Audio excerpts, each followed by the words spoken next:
Okay, everybody, we'll get going here with our meeting. Good luck. It is 9:01. 9:01, I'll open our commission workshop. All commissioners are present. Let's go through and do introductions here. So Brandy Warburton, Morrow. Brian Jackson, Lynn Weston. Travis Hyder, Lynn Weston. Caleb Bordelon, Lynn Weston. Tim Rustin, my daughter Brooke Carline from Farm 5. Dave Madison, Madison Ranches. Craig Reeder, Madison Rancher. Brian Frederick, Stanley. Enzo Rizzo, Lynn Weston. Ellie Morgan, Lynn Weston. Devin, Fort Lauderdale. Mark, Fort Lauderdale. Lisa Middlestar, Fort Morrow.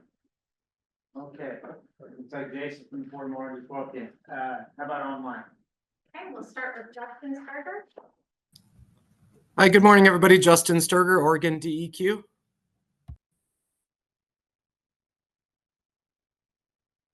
Mark McCoy, Lamb Weston. Mike Hyatt, DEQ. Debbie Rady, Boardman Foods. Rachel Birch, Madison Ranches. Erica. Erica Morton, Portomoro. We have Rachel, Shannon.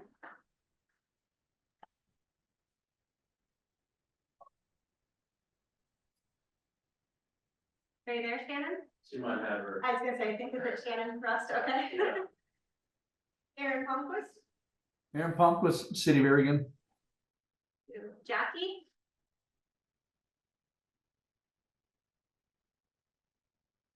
Where's Jackie?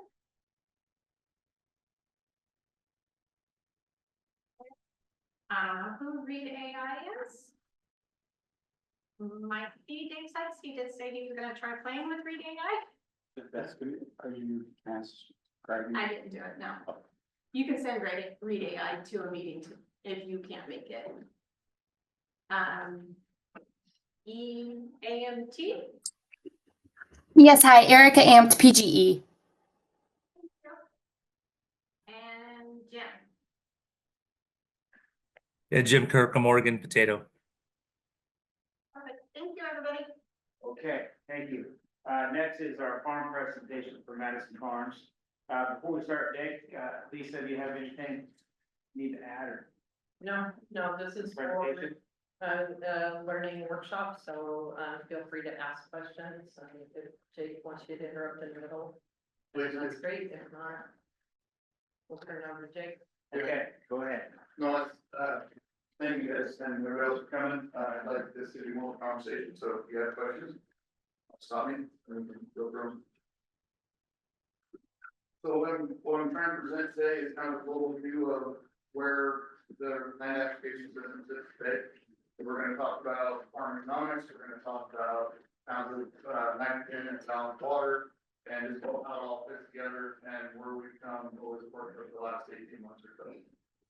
So from that standpoint, the goal is to provide the commission, industry, DEQ, and the state with a complete understanding of the important role that reduced farms play in the economic ecosystem and how operating a reduced farm is different than a conventional farm, and that there's the potential to save $135 million of construction costs via secondary treatment. We'll walk through how that math all plays out as we go through this slideshow. Can people online here, okay, is that? Can you guys hear me online okay? Yes, this is Justin. I can hear you guys.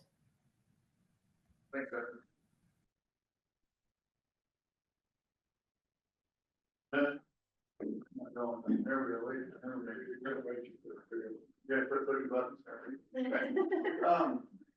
So these are this is kind of a brief summary of the topics we're going to over to your district and the report reuse program. Common myths and misconceptions kind of surrounding land application.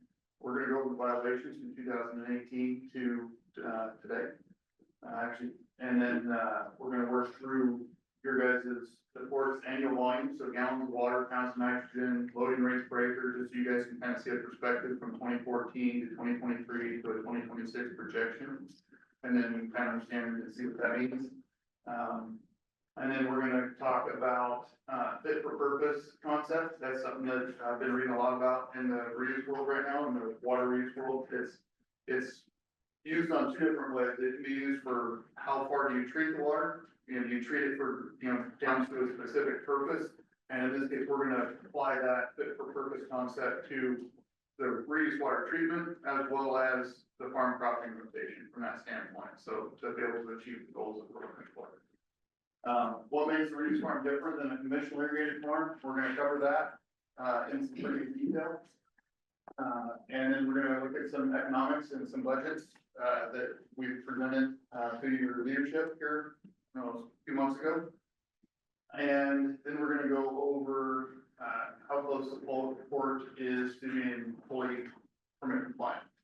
And it's really, really close, like without industry shutdown, so.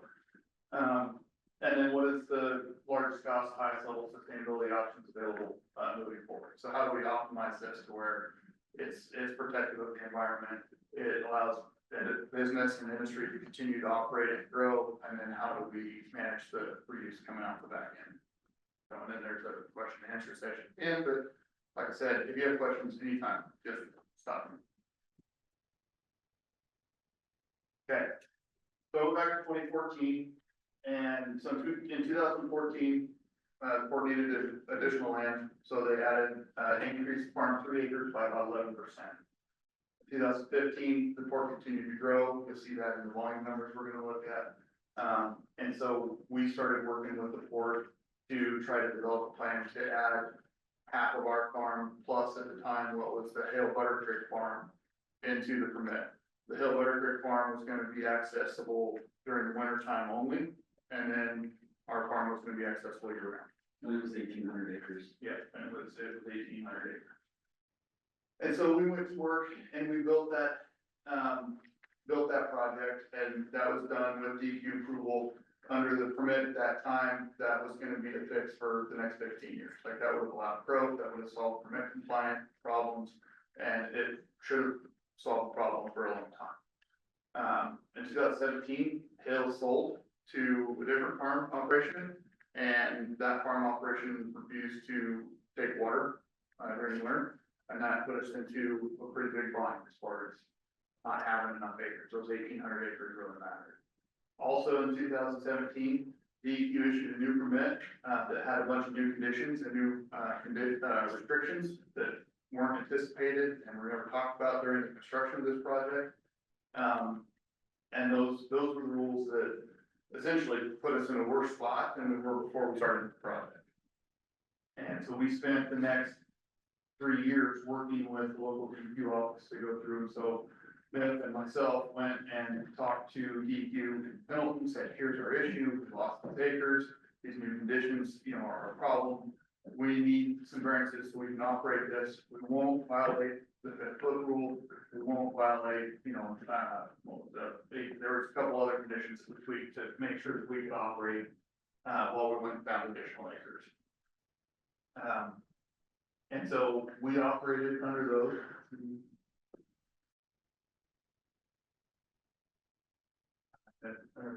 No, because there, you went too far. Yeah. Give it. Next one. Okay. So we proceeded to operate under the agreed upon variances until 2020, and or 2021. So in 2020, the board identified Farm 5 and went to work with Farm 5, developing an engagement with them that would allow the development of 1,650, new acres. Those acres were technically irrigated at the time, so it was just getting infrastructure there, tying into those existing acres to kind of help offset some of the demand. I mean, in all honesty, the issue is pounds per acre consumption when you boil it down to the simplest terms.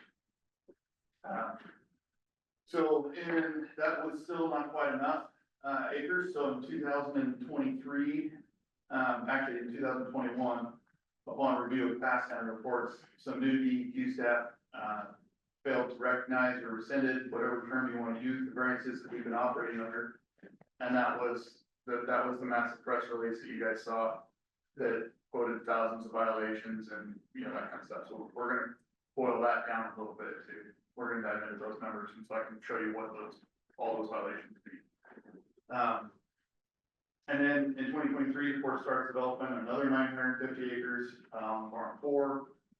And then in 2023, myself and the port and our team went to work on trying to solidify more acres. The cheapest, fastest path to compliance is bigger land base from that standpoint. And so we went to work on a farm right next door, farm 6, that already has parallel pipes in the ground, already has clusters designed to run 2 types of water. I mean, it was turnkey, more or less, for a reuse program. And so that was the fastest path forward to having enough acres to safely consume all the pounds that are being produced here. That process took a long time, it was complex, and it took a lot of effort from your leadership team and from, people around the state, agencies around the state, that farm had capital on it that had to be unwound and put away.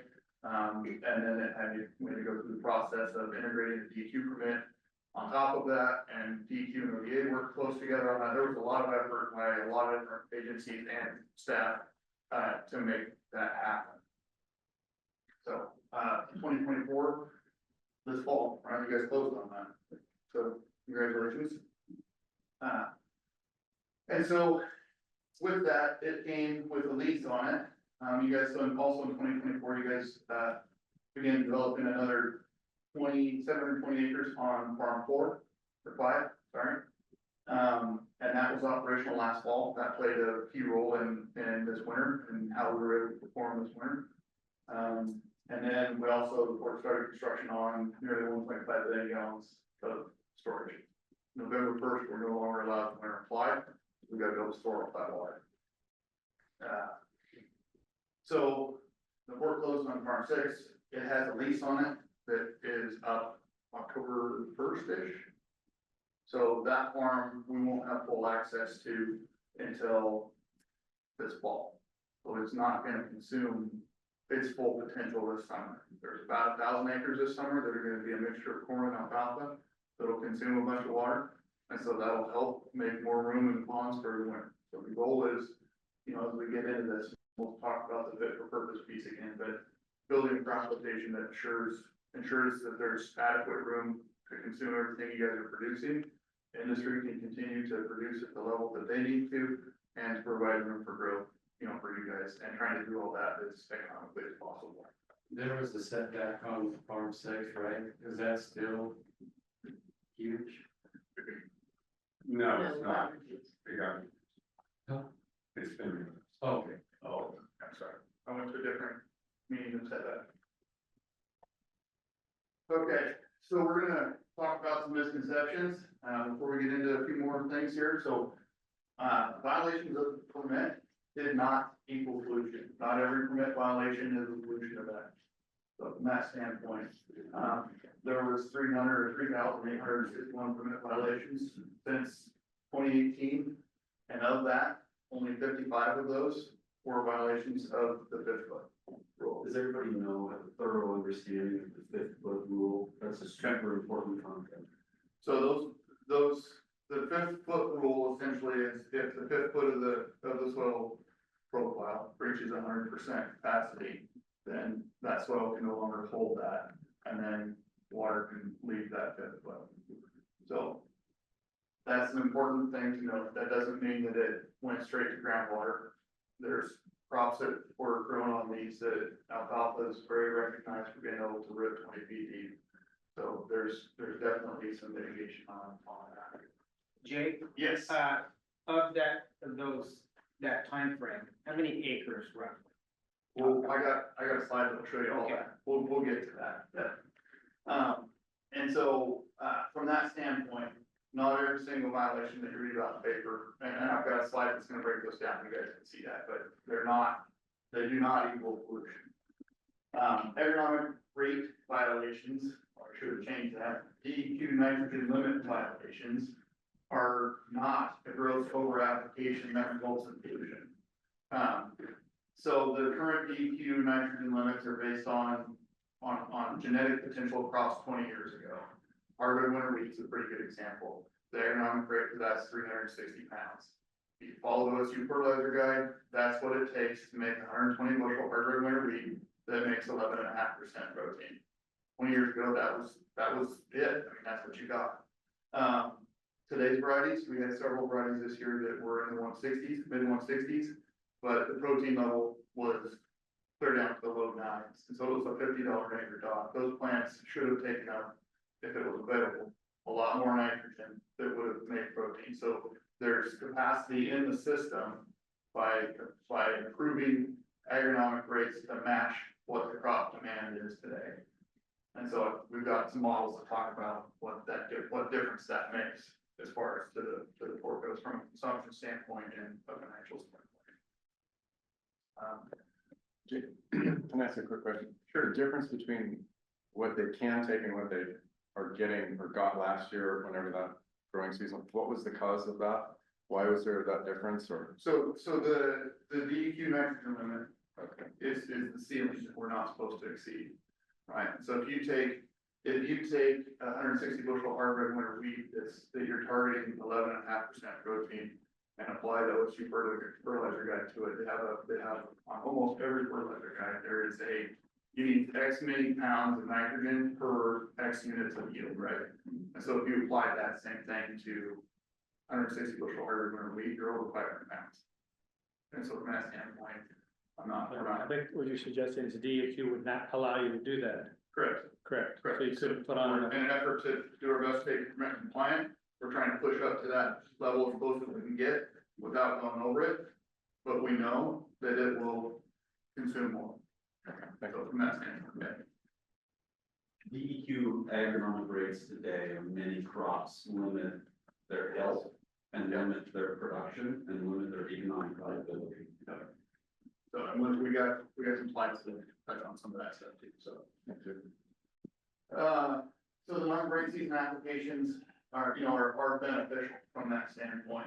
So I'm back to agronomic rates, but we are working on trials to kind of prove up some of the newer agronomic rates and get folks comfortable with the fact that if we go to 280 or 300 pounds on canola, it's going to use it all. And if we go, and I'm not going to ask to go from 360 to 500 on hardwood.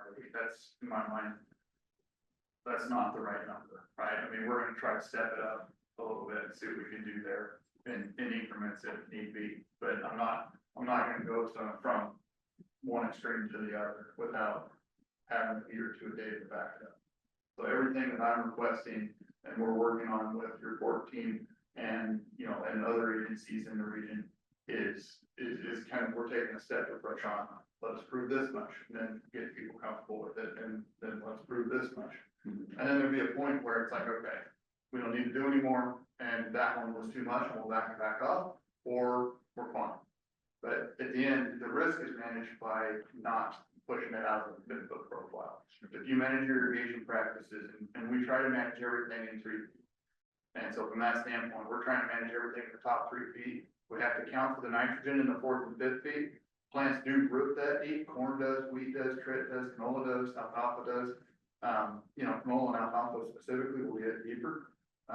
But from that point, those numbers in the 4th and 5th foot count against that nitrogen limit. So we still try to go get them, but we're trying to make sure that we're not pushing anything out the bottom.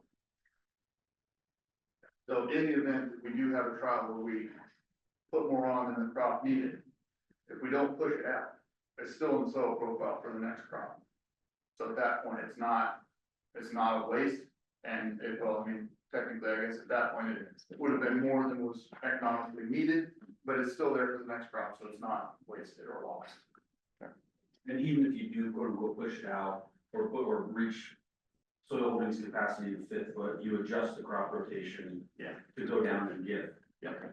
So you don't lose containment, there's no pollution. So the non-grain season applications are beneficial. So from that standpoint, I know there's some opinions that those are disposable. They are beneficial. Non-grain season applications, we spend most of the quote unquote non-grain season actually growing from that standpoint. So physiologically, there's more growing days throughout that 4 month period than there is not growing days or dormant period days. It shouldn't be called non-growing. Correct. And so it's kind of, What are you growing? so during that, like, canola is active during that period, triticale is active during that period, wheat is active during that period. Alfalfa is dormant at that point, so there are some crops that go dormant. There's no potatoes in the ground, there's no onions in the ground, there's none of those under permit ground anyway, on farms 4 or 5 or 6. So from that standpoint, wheat, trit, canola, any kind of cool season crop, overwintering crop will grow during, as long as it's above 32 average during the day. And even if it's not growing, it's an important concept of our entire area here in the low rainfall areas, whether it be range for cattle, whether it be cropping, whether it be grassland wheat. It's a beneficial practice, a beneficial application to apply and store both water and nutrients. I've got that right there. So we use those applications responsibly to build soil moisture for needed agricultural practices, tillage, seedbed prep, germination, replacing ET, stopping wind erosion, and banking soil, water in the soil, for later deficit periods. So from that standpoint, those are beneficial applications. And then crops actually grow or use nutrients during the non-growing season, right? So that was, we kind of touched on that already. Those are the crops that are actually physically growing, consuming water, consuming nutrients. And we've seen that, when you go take a soil test in the fall, you can see where the roots have got on a big wheat crop, and if you graze it off and go corn or a trig crop, you go back and soil sample again, and you can see that you can track the change.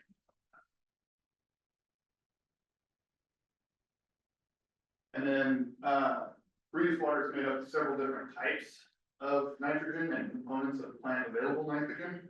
So from that standpoint, it's not all a threat from that standpoint, right? It's not pure nitrogen that's available for plants right now. There's a portion of it that is nitrate that's available for plants right now. That's less than 1% of what's in water. This is from Parametric. They're kind enough to share this with me. So this is from your guys' consulting firm. And then about 80% of it is ammonium and ammonia. That is plant available, but that also volatilizes off into the atmosphere when applied. So not 100% of that is available to the plants. And so we're going to talk about, and you can see on the left, that 80% ammonium and the organic nitrogen is what's the two components that are put together to make up TKN. And in your permit, there's several different ways to calculate what percentage of the TKN we're allowed to account for. If that makes sense. So historically, it's been 70% because DEQ recognized that yes, some of it does volatilize. And then at the bottom, you've got organic nitrogen. That's not plant available, that's not leachable, that's not volatilizing at this point until it starts to break down and mineralize. Then it becomes plant available or volatilizes and that kind of stuff. So that breakdown period on the organic nitrogen depends a lot on environmental conditions. If it's cold, it's not doing anything. If it's starting to get some sun and warming up and the soil temperatures start to rise, it starts to slowly break down. The warmer it is, the faster it breaks down. Can that organic nitrogen build up? Yes.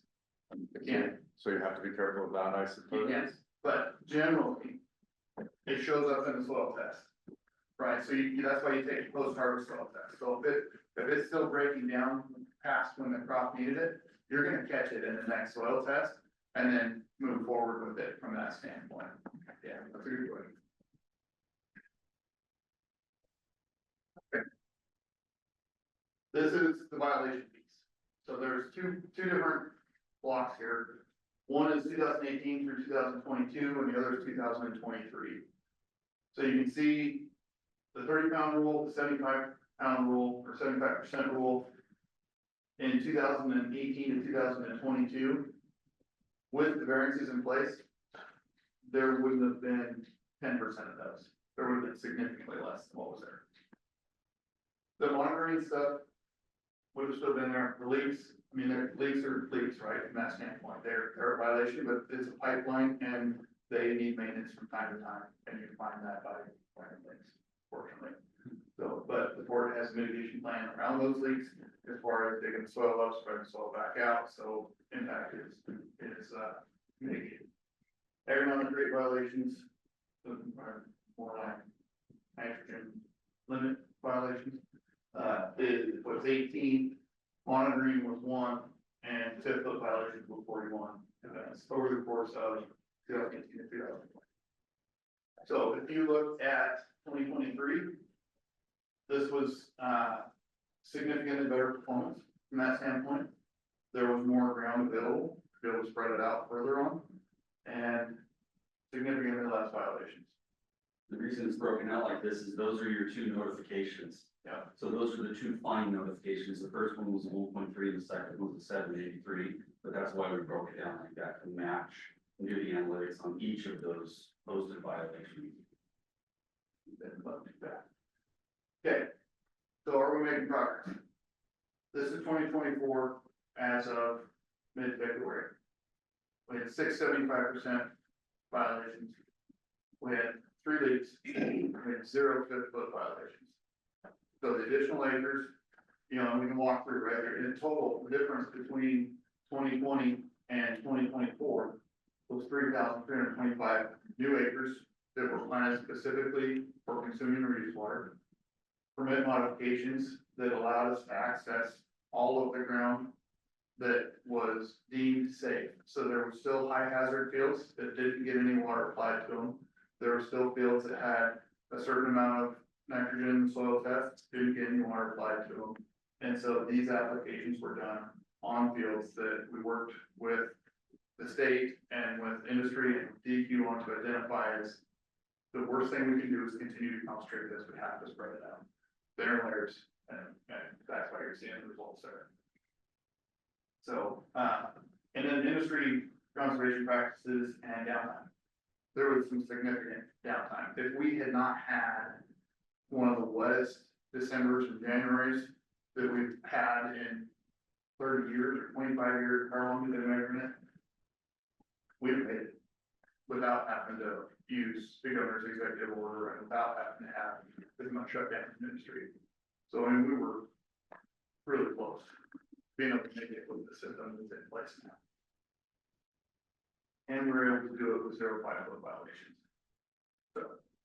So if you go back, what does it mean to have 1,000 violations of the 75% rule? That means nothing. I mean, at the end of the day, it means, so when you go back and look at that, those are what we consider for this word on the screen. Oh, No. That's what I do. That's a lot. So those are preventative measures, right? Those were at the time what DEQ thought was preventative measures. They wanted to protect those fields. It didn't matter how dry the top foot was or the second foot was, didn't matter what was planted in it. If the 4th foot was 75%, you couldn't use it at all. And so those applications that were on those fields didn't result in the 5-foot violations from that standpoint. So it's not. Those individual events, the 30-pound rule application or 75, those events did not result in the 5-foot numbers. So from that standpoint, you know, when you look at that, that's over 3,000 violations.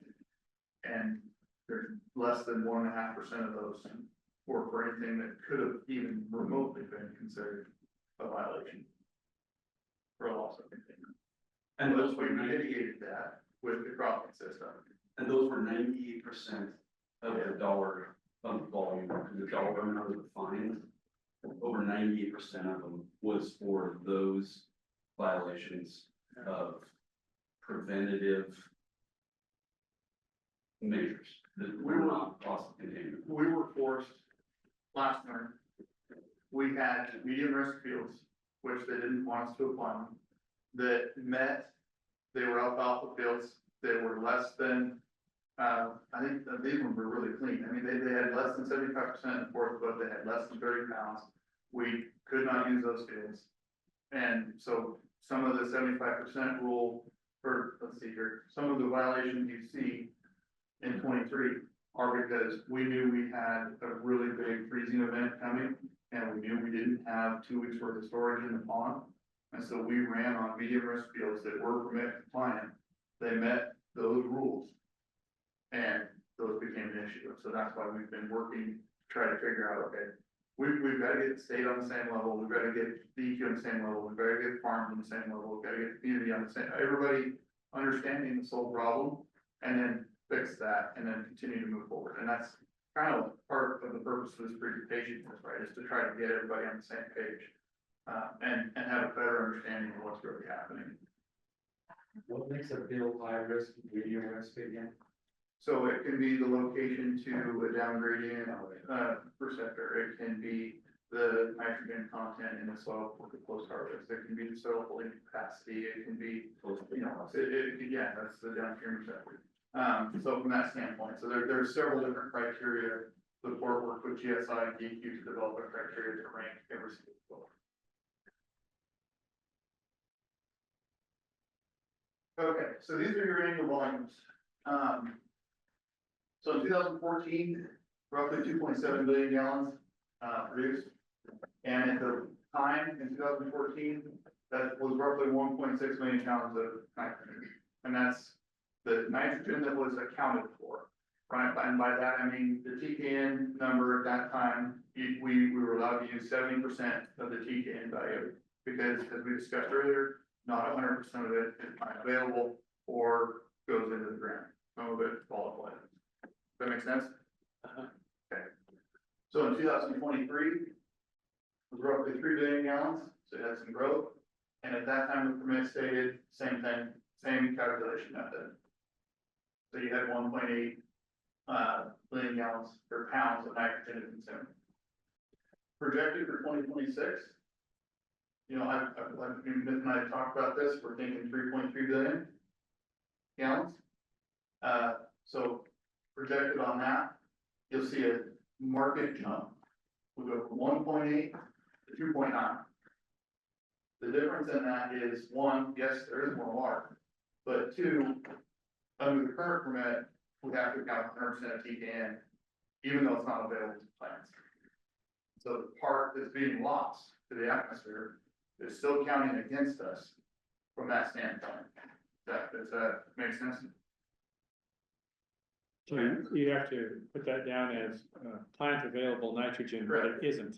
Correct. That's exactly what it is. Yeah, Yeah, it is not plant available. right. It counts against you. But it counts against you, yeah. Correct. So if you look on the bottom piece where you see application program acres available, 2014, you had 6,052 acres. You know, so inches applied to consume that volume was almost 17 inches. So you need to consume 264 pounds an acre. In 2023, you were almost 11,000 acres. You had some growth there, which knocked it down to 10 inches or 171 pounds an acre. In 2026, you'll have over 13,000 acres, and it's important to remember you lost farm 2 in that too, right? So from that standpoint, there was some acres lost, and then a bunch of acres gained, so you still have net gain in acres that you're applying to. So that's going to equate to, at the same 3.3 billion gallons, about 9.3 inches of water per acre. So a pretty manageable number. And then from that end, we can't apply during the winter, so that's all going to be applied during the growing season. And this is the part where it gets kind of tricky.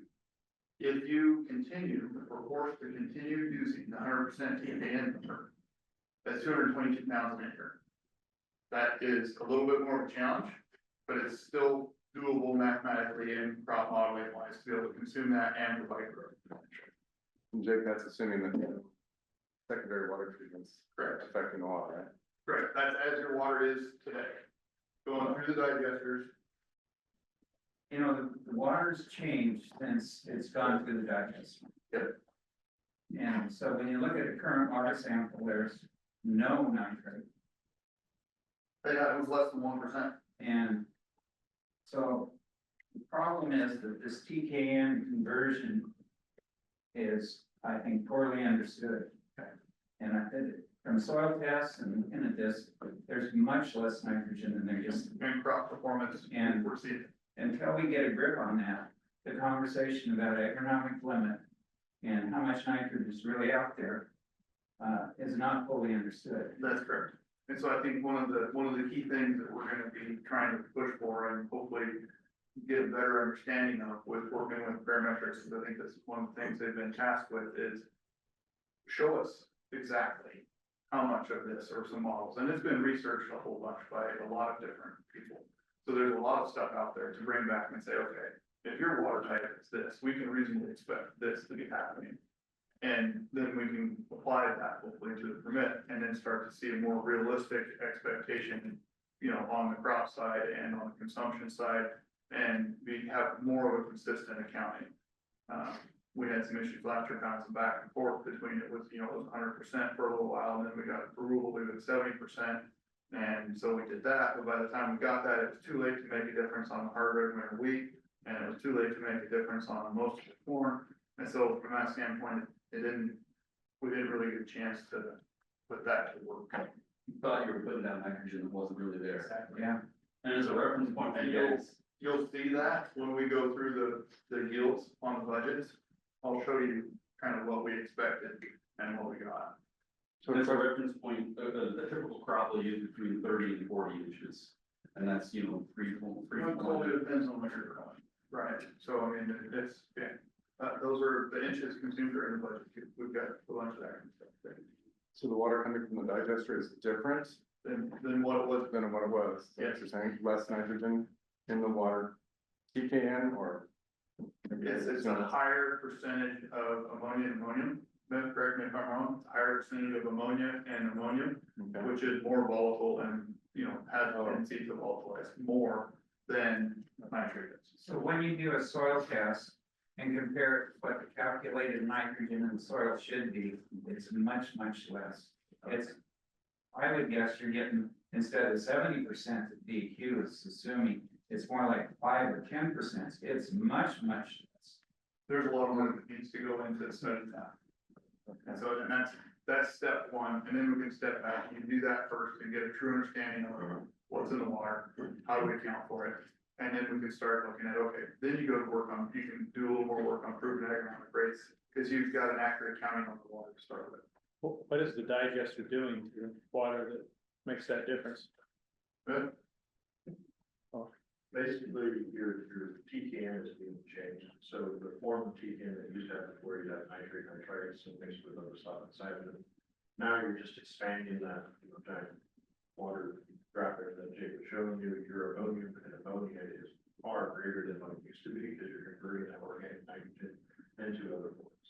Nitrogen can't be destroyed, it's transferred from one form to another, right? So you're taking the form of organic nitrogen, breaking that down into other compounds. Ammonia and ammonia is pretty bigger. Ammonia, very volatile, tends to want to go up, whereas ammonia is just stay there, that mineralization. So you have the potential, the first stage of feeding something that is very beneficial. It still needs more process for the digester has changed your chemistry to be what is fascinating. Because before you had TKN bound up in a massive amount of organic nitrogen, nitrates, and nitrites, and now you don't have that. Because you took it from a solid form and it converted into a more volatile form, broke it down in the process of that. Essentially, you did the mineralization process that we talked about when we had that water drop up there that shows different levels. You're essentially speeding that up through the digester. It's warm, so it's kind of digesting some of that inorganic stuff and creating something. So if it's all science, then why would it be hard to up the rates of what each crop can get now? So, because there's, in all honesty, because there's a lack of general understanding of crop production and plant needs. I mean, there's some effort being made to understand that, some pretty significant effort, and we're seeing that a little bit. We're getting, you know, we're working with them on some trials and some stuff like that. But I mean, at the end of the day, you know, the folks at DEQ are good, smart folks with great intentions, but they're not farmers, right? And they haven't been brought up in that field. And so and it's a lot to understand. And you're a farmer to get it. If you don't do it every day, it's, you know, it's like, I wouldn't know how to be a police officer or a pharmacist or, you know, anything else from that standpoint, right? I mean, there's things that your industry is good at. So or raise cap.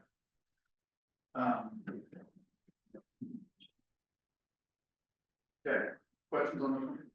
This one's important because understanding the difference between, you know, the 70% TCAM and the 100% TCAM members is going to play a major role here as we move forward. Moving forward, though, the 26 pounds per acre, 222, that's a discussion point to have with DEQ then, right? Yes. If the water coming from the digester doesn't necessarily represent the 222 pounds. And so that's why That's a big deal. That's why we're working with parametrics to discover the fate of that nitrogen, right? To present what we anticipate the fate of that nitrogen really being. And hopefully having some discussions with DEQ about here's what we feel is really happening. Here's the scientific data to back it up. And here's the research that's been done by PhDs. Here's, you know, all this kind of stuff. So it's been studied by the, from that standpoint. It's not, you know, worried about the fate of nitrogen. It's not. And it's not just about the economics, it's about the plant health. The healthier the plant, the more it's gonna uptake, and the healthier the soil is gonna be. Well, I got some talking points on that as well. So this is, I stole this, graphic from the internet, but it fits here perfectly. So this is kind of that fit for purpose concept that I mentioned earlier that we were going to discuss, right? So a fit for purpose wastewater treatment system will simultaneously consider the intended end use, the economic viability, and environmental sustainability. And this is the same concept that can be applied to the crop rotation from that standpoint. You know, at the end of the day, your guys' farms have a choice to make, right? I mean, they have minimum contract obligations to put you in that spot, or they have the ability to work with you guys and say, you know, we can manage the crop rotation if you can ensure that we don't grow. We'll manage the crop rotation to consume everything, and it's perfectly safe. And that gets us to the center of that sustainable piece on that graphic, right? We're protecting the environmental piece, we're protecting the social piece, and we're protecting the economic piece. And so the other piece to this that's incredibly important is considering the costs. You know, the costs of the alternatives and that kind of stuff. So we'll get into that a little bit because, you know, the industry partners, it's not just the port and the farmers, right? This is industry partners, this is state economics at the end of the day. It's what this totally boils down to. It's a major economic issue for the whole state. So, according to the U.S. Department of Energy, reclaimed water offers a wide range of applications, but overtreating water can lead to wasted energy and increased costs. So removing the nitrogen from the water with secondary treatment does not stop the need for nitrogen being applied to grow the crops and consume the water. So we're going to take the water out and we're going to go find nitrogen to put back down to do that. And so what we need to figure out is how do we balance all this out? So it forces us to purchase it, which kills the sustainability of this whole program, which is a really big deal, because it buying nitrogen, taking nitrogen out of the water and buying nitrogen, the carbon footprint of that is not aligned with the state's environmental goals from that standpoint. And there's a way to do this, you know, moving forward and kind of how we've been trying to manage it and get to it where there's more land than there is nitrogen in the water. And you guys are there. This fall, you'll be there.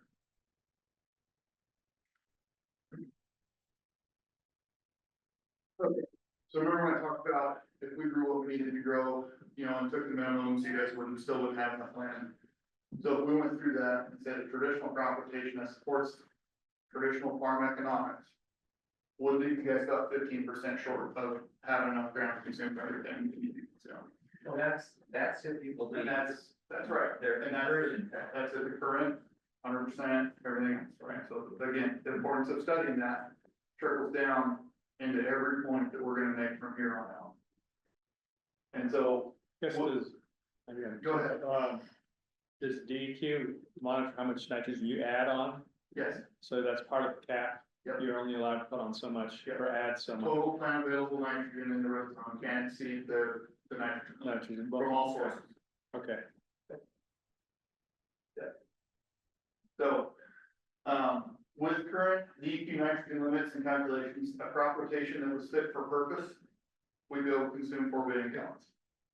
So you go from projected 2026 of 3.3 to current rates and a fit for purpose crop rotation, that gets you roughly the ability to grow about 20%. Right, so from 2023 levels. So you guys can go back to doing normal business. But it also comes at a risk to the farms, right, from that standpoint, because if we're growing all that alfalfa and all that trit and all that corn, and this, to be frank, this is the worst ag cycle I've ever seen from that standpoint. Generally, 1/3 to 2/3 of the crops you grow, you can say you're gonna make a profit at. I've never turned a budget in like I'm gonna turn in this year, where nothing, there's nothing. It's bad. From that standpoint, you can't break even on wheat, you can't break even on corn, you can't break even on canola, or hay, or trit, anything. You know, the only things you can still make a little bit of money on is grass seed, and that's if you get really good yields, which we can't get under current DEQ nitrogen limits, and potatoes and onions.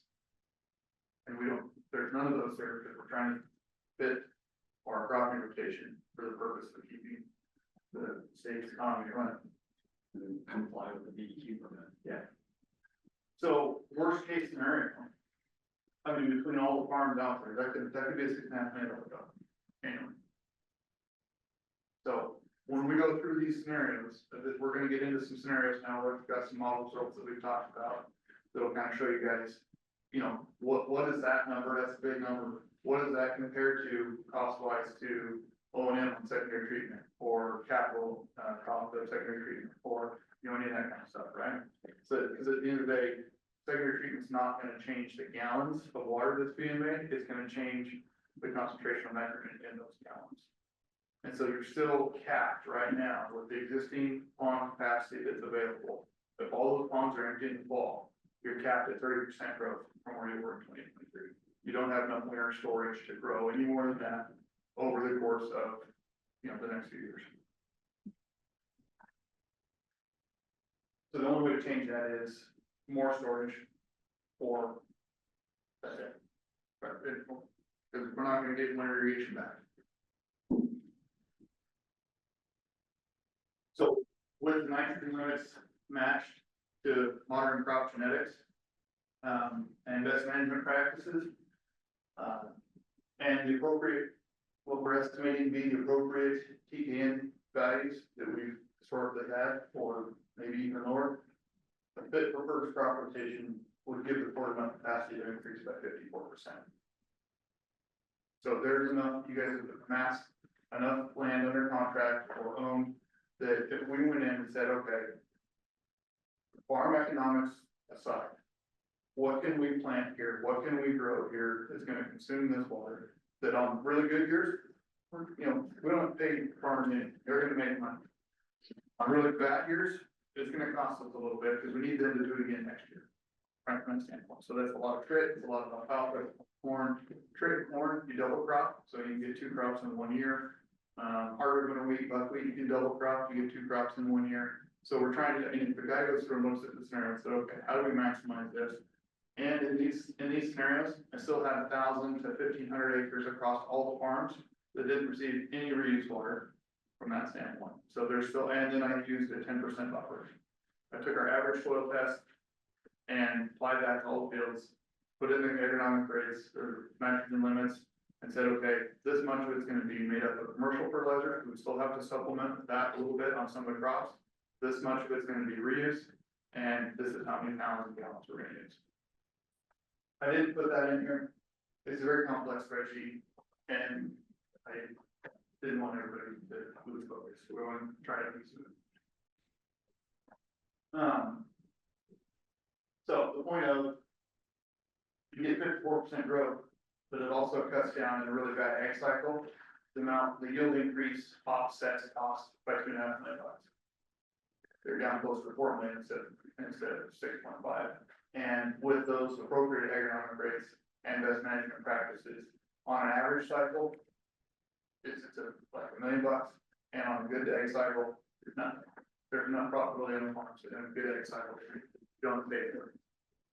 That compared to secondary treatment you pay for all the time, every year, no matter the cost.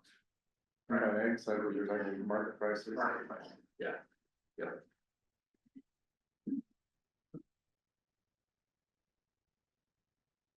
So. We've talked a lot about kind of the differences, a little bit about the Reeves farm and conventional farm. I haven't really dove into this, is gonna dive into that quite a bit, we'll get into some budget stuff after these slides. So the cropping obligation, so Reeves farms must grow crops to consume nutrients and water regardless of markets. Conventional farms have cropping flexibility, as market shifts allow them, for greater economic risk management. They can jump in and out of things. Right, Reeves farm can't do that. We have to consume X number of pounds and gallons every year, and that takes a pretty set crop rotation. So the nutrient restrictions, conventional farms don't have nutrient application restrictions and can apply agronomic best management practices. So they can go use OSU fertilizer guides to support their applications. They can use, and they can make a decision based on an in-season soil test or tissue test and apply less or apply more. Right, there's some management flexibility there. We have that same management flexibility up until the point where we hit the DEQ limit, and then we're just stuck. So if we have crops that are in August, if we have corn crops, and I should have put some pictures up so you guys can see them, but we will have corn crops that start to cannibalize. When we take a tissue test and a soil test, there's not enough there to finish the crop off, and so they'll start to cannibalize it from themselves, and they'll start, the bottom leaves will start to be shed. They suck all the nitrogen out of them, and they start to just go and pull it from itself to, in their mind, they're saving their generation, their species, right? They're gonna propagate the seed and, continue on. But what's really happening at that point is when you start to see symptoms like that in a plant above ground, the symptoms are also happening below ground, that your roots are getting weak and dying. And those are some of the first things that start to get, disease issues in them. And then you struggle to be able to continue to pull nitrogen out of the soil if there's any left. And what happens is you get some wonky post-harvest soil tests. So, and you artificially limit that acre's ability to consume more pounds of produced water. And so that happens because there's a difference in actual nitrogen versus calculated nitrogen. That's how come your point is so important. Yep. So when the traditional farming practices are, when they don't have restrictions on nitrogen application, are they still monitoring the soil and what's in the soil as far as nitrates? Yep, so in the traditional farming practices, in the fields that we have in our permit, we have a bunch of neighbors that we talked to about this. They're still doing in-season soil tests, they're still doing in-season data samples, and then applying and adjusting applications accordingly. So from that standpoint, yes. So, correct me if I'm wrong, but so with that, if it can't pump enough nitrogen, you're gonna have less yield. Yes. And then do you get penalized because you don't have as much matter on top of the ground that you're taking off there? With discussions with Beth, I'm trying to keep it straight. Yeah. They're measuring how much mass you're taking off. Is that like a penalty? So we haven't seen that yet. And so, their, I think, intent of that is to say, okay, you put 300 pounds on this crop, we take a sample of everything that leaves the field, and then, not all 300 pounds left the field, right? And so what we've been trying to get through is, in the conversation we've been trying to have is generate the understanding that it's not one for one, right? It's not a spreadsheet that you can go in and say, I'm gonna get 350 pounds here, and I'm gonna get this yield. There's variations, nitrogen is one component of a yield limiting factor. And daylight is one, wind is one, heat is one, other nutrients are others. And weeds are one, soil-borne mosaic, right? I mean, there's a ton of things that limit yield. And so nitrogen is not the only one. And so from that standpoint, when we see something unexpected, like we put down 300 pounds and we expect to get X yield, but we miss it by 50%, there needs to be a story that gets turned in that says what happened. Because I think what I fear is happening is that it's being looked at and said, well, clearly that agronomic rate's too high. Well, no, the agronomic rate's not too high. The post-harvest soil test is clean. Something happened and when it was filling the head or making the grain or that impacted it, that didn't allow it to reach its full potential. I mean, it's, from that standpoint, there is a lot of different things that can affect the field. Other differences, compliance, costs, and risk. We spend a lot of additional time and effort trying to be compliant with permit, studying things, soil tests, tissue tests, and then, you know, quite frankly, events like this. I mean, these are things I would love to be out, not gonna right now, but, that's not gonna happen. So there's obligations that come with it from that standpoint, and then destiny control, you know, reuse farms cannot grow a new crop without DEQ approval. And the approval process for new crop has been long and arduous. We're having a hard enough time agreeing on current rates for current crops. You know, I got a phone call the other day from somebody that said, hey, you know, we're short acres, we need you to grow some sugar beet seed. I'm like, well, what are the economics? So they walk me through, I'm like, well, I'd love to, because that makes sense, but I can't. So there's not an LSU fertilizer guide or any guide that I can find for sugar beet seed. There is for sugar beets, but from that standpoint, that was a scenario in which would have significantly impacted our farm economics positively. But trying to get that crop approved and get that, you know, worked through the permit holders. We gotta get permit holders comfortable with them first before we can get DEQ comfortable with them, right? So it's a two-layer check. And so from that standpoint, there's some lack of ability to do stuff like that. It's kind of tied with the permits. So water source and nutrient balancing. So on a traditional irrigated farm, you know where your nutrients are coming from and when, and you know where your water's coming from and when. On this, we have reuse water to balance, and we have fresh water to balance, we have reuse nutrients to balance, and we have commercial nutrients to balance. And that is incredibly complex, and it takes a lot of effort. The fit for purpose crop rotation, you know, again, this goes back to the flexibility piece. If we were to grow a traditional crop rotation and do contract mills, our industry friends wouldn't be happy, DEQ friends wouldn't be happy, board friends wouldn't be happy. And so from that standpoint, to make this program work, we are shifting our focus on the fit for purpose crop rotation to try to make this whole thing work for everybody. And then there's the DEQ perspective, and I want to say this is on, so this is on reuse farms and all farms, and I'll differentiate that in a minute, but historically, and this is, I had a direct quote in here from the past DEQ employee that I had a meeting with. They don't historically haven't been really concerned about the profitability or the viability of farm economics from that standpoint. Their viewpoint was that we were part of the wastewater treatment facility, right, from that standpoint. And, you know, one particular past employee told me, I don't care how much money you're making or not making, you know, if you're not making money, that shouldn't be your problem. Because it's not your water, it's not your permit, it's not your, you're missing the point, but okay. So there's been some pretty significant efforts inside of DEQ lately to try to have a better understanding of the economics and to try to have a better understanding of what the economic rates really mean, what best management practices mean. So progress is being made there. And we feel like we're getting a better understanding, you know, it's kind of, I would love to use the word building a relationship that, you know, a trustworthy relationship where we can have conversations with DEQ and the state and with the board and the industry. And I think quite frankly, we're kind of that point. We made it past our first big hurdle of making it through this winter. And now we're kind of at a point where it's like, okay, what do we do now? We've got some ideas. We can do the cropping that we're talking about. We can do secondary treatment that we're talking about. We can do, you know, whatever the other plans DEQ may or may not have, but we need to sit down and iron out a long-term plan. And get everybody on the same page. And have industry at the table, have port commissioners at the table, have port leadership at the table, have DEQ at the table, have the state at the table, have some farmers at the table.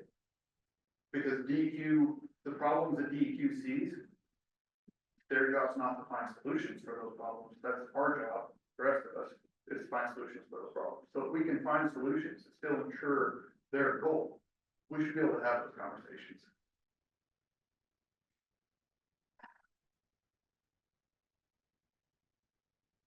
So why, and I've kind of talked through a bunch of this already, but why is the economic success for Reese Farms critical for pork industry in the state? And what are the hurdles? So again, the Reese Farms take the processed water, apply it environmentally and technically, and use best management practices and try to operate within inside the permit boundaries. And that allows the port to continue to grow. That allows the industry to continue to grow. That creates jobs for Oregon, creates jobs for our community. It's, I mean, the cost of not having Reese Farms would be enough that you wouldn't get any more industry. I mean, your treatment path at that point, if we're not beneficially ratifying it, is dumping in the river. And that's exceptionally expensive, and that's an even bigger political hurdle than anything else we're facing right now. And so again, I mean, this is all stuff we've kind of already covered. I got ahead of myself a little bit as we were going through this, but it comes down to the crop rotation that's necessary to keep this moving. It's necessarily always profitable. And we've got to find a way to ensure that. And then we've got to understand that that's the least cost option. And we've got some more slides that will touch on that here in a little bit. But the biggest thing I want to point out is cleaner water doesn't reset economic rates. We don't get, if we get cleaner water, we don't magically get new economic rates that say, great, you can go grow profitable crops at the appropriate levels now. So it makes the economics worse because now we're buying nitrogen, a lot more of it, to grow subpar crops, but below average. Then what other benefit, is there any other benefit, what is the benefit of taking the nitrogen out of the water?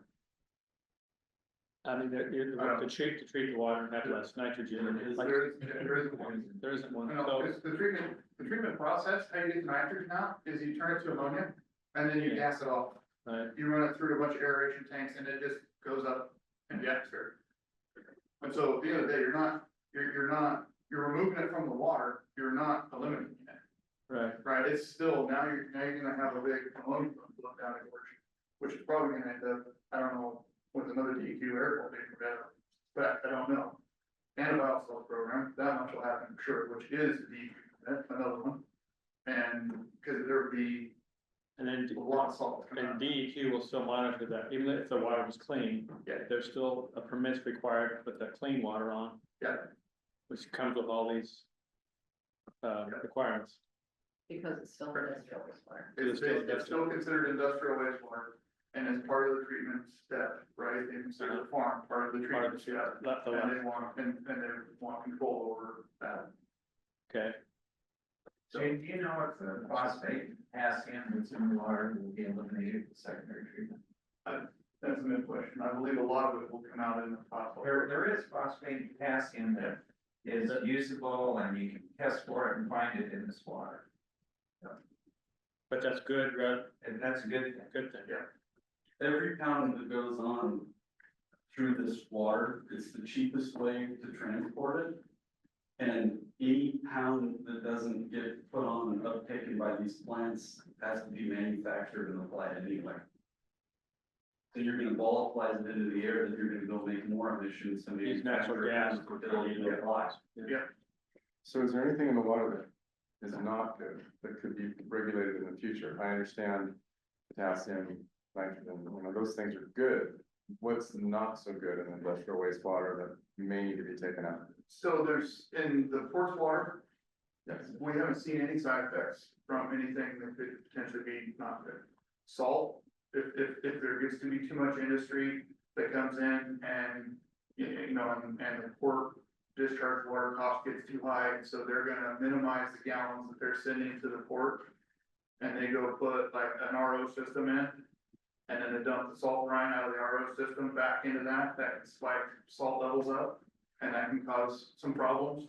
But we haven't seen any of that with your guys' water right now, with the customer base that's here now. From that standpoint, we see very little issues. And that's honestly, that's a really good question for DEQ. From that standpoint, I mean, right, we're trying to manage for today and trying to look towards the future on some stuff.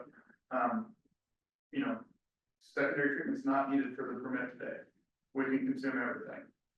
But if, you know, and this is the point where we need to have that roundtable discussion on what's your end goal? Is your end goal gonna be to start regulating something else now? Is it, you know, and because that is a left or right situation at a crossroads, right, as far as what their commitment is.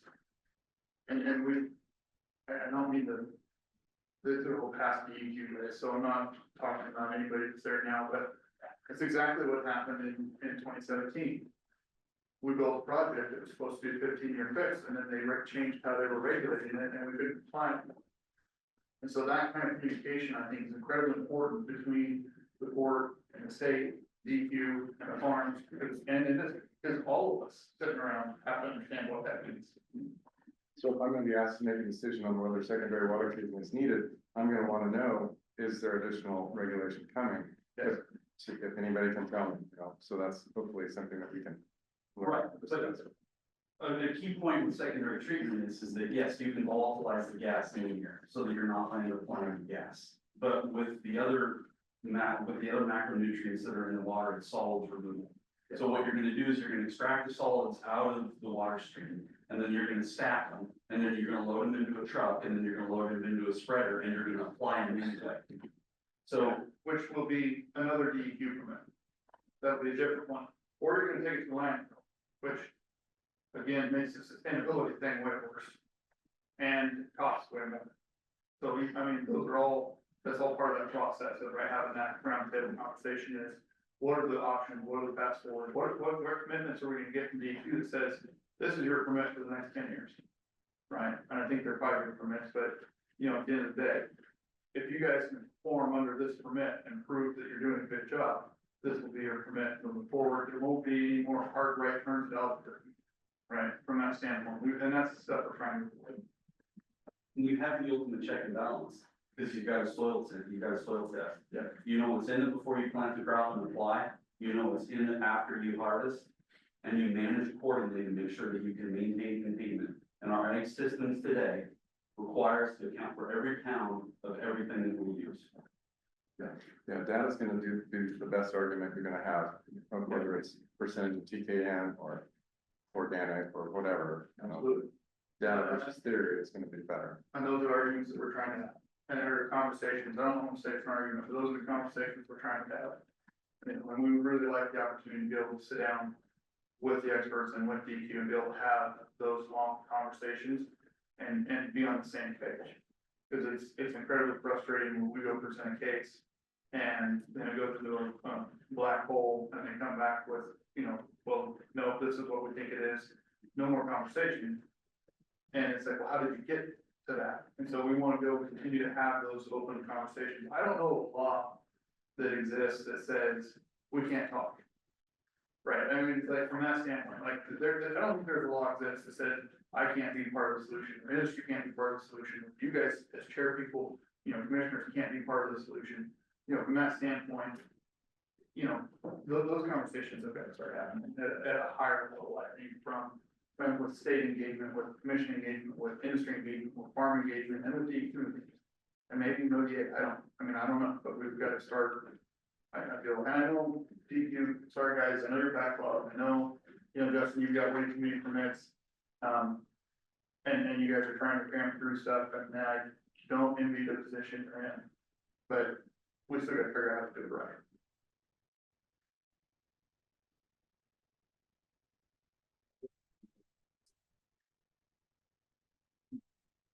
So this is the corn budget for Reeves Farm. And you can't see anything on that. Sorry, I thought that would be bigger. So what you're gonna see, that's a 6.5 ton budgeted corn yield. Our average last year was 6.2 on the core program. So what we're seeing on that is we've discussed the agronomic limit to death, right? We've kind of beat that horse, but that is the limiting factor here. In combination with part of the fit for purpose cropping system that we've been talking about is growing triticale and then growing corn behind that. And so instead of growing 112-day corn as we plant next week, you plant 100-day corn, 99-day corn that you plant in May. And so the yield potential, there's a difference between the yield potential there, and so there's some of that too. But on this budget. I gotta move closer, I'm getting. This budget shows negative $168 net. It has $75 planter band, it has $80 in commercial liquid fertilizer, 22 inches of fresh water, 6 inches for use. This next one, and I'm not gonna do this for every crop, but this next one is a conventional farm. That's an 8-ton yield. Liquid fertilizer prices have been bumped up, $120 an acre.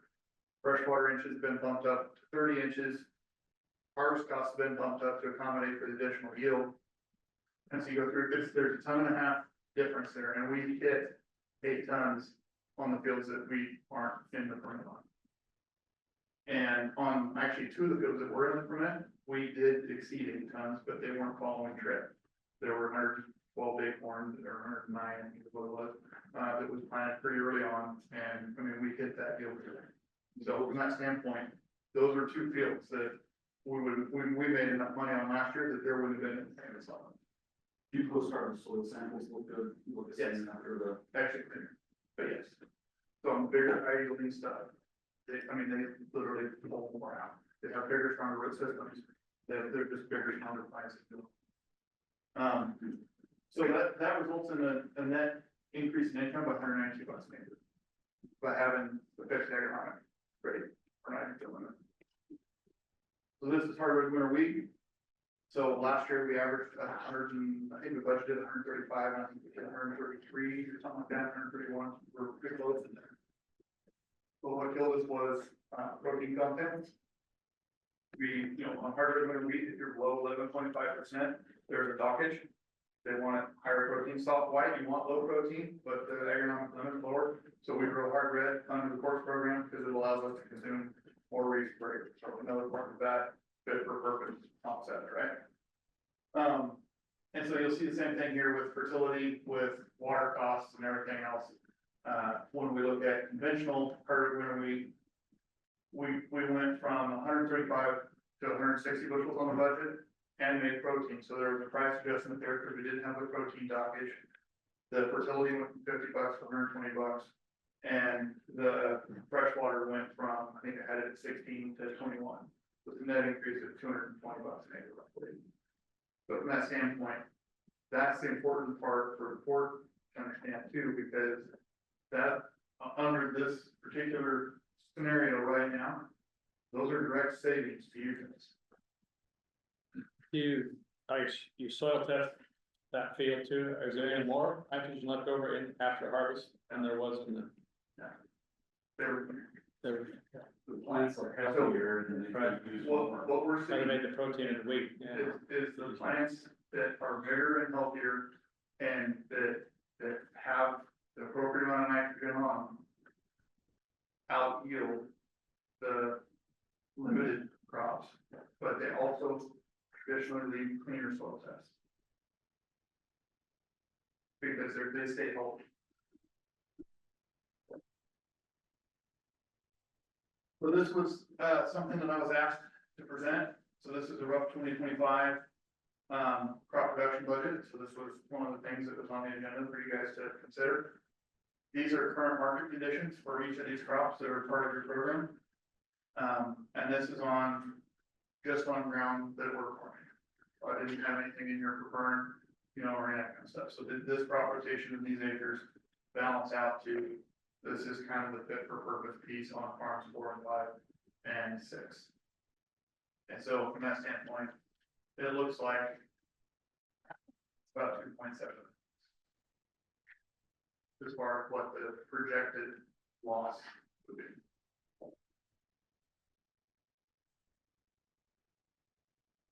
So that covers 8,600 acres. That's an average loss per acre turnover.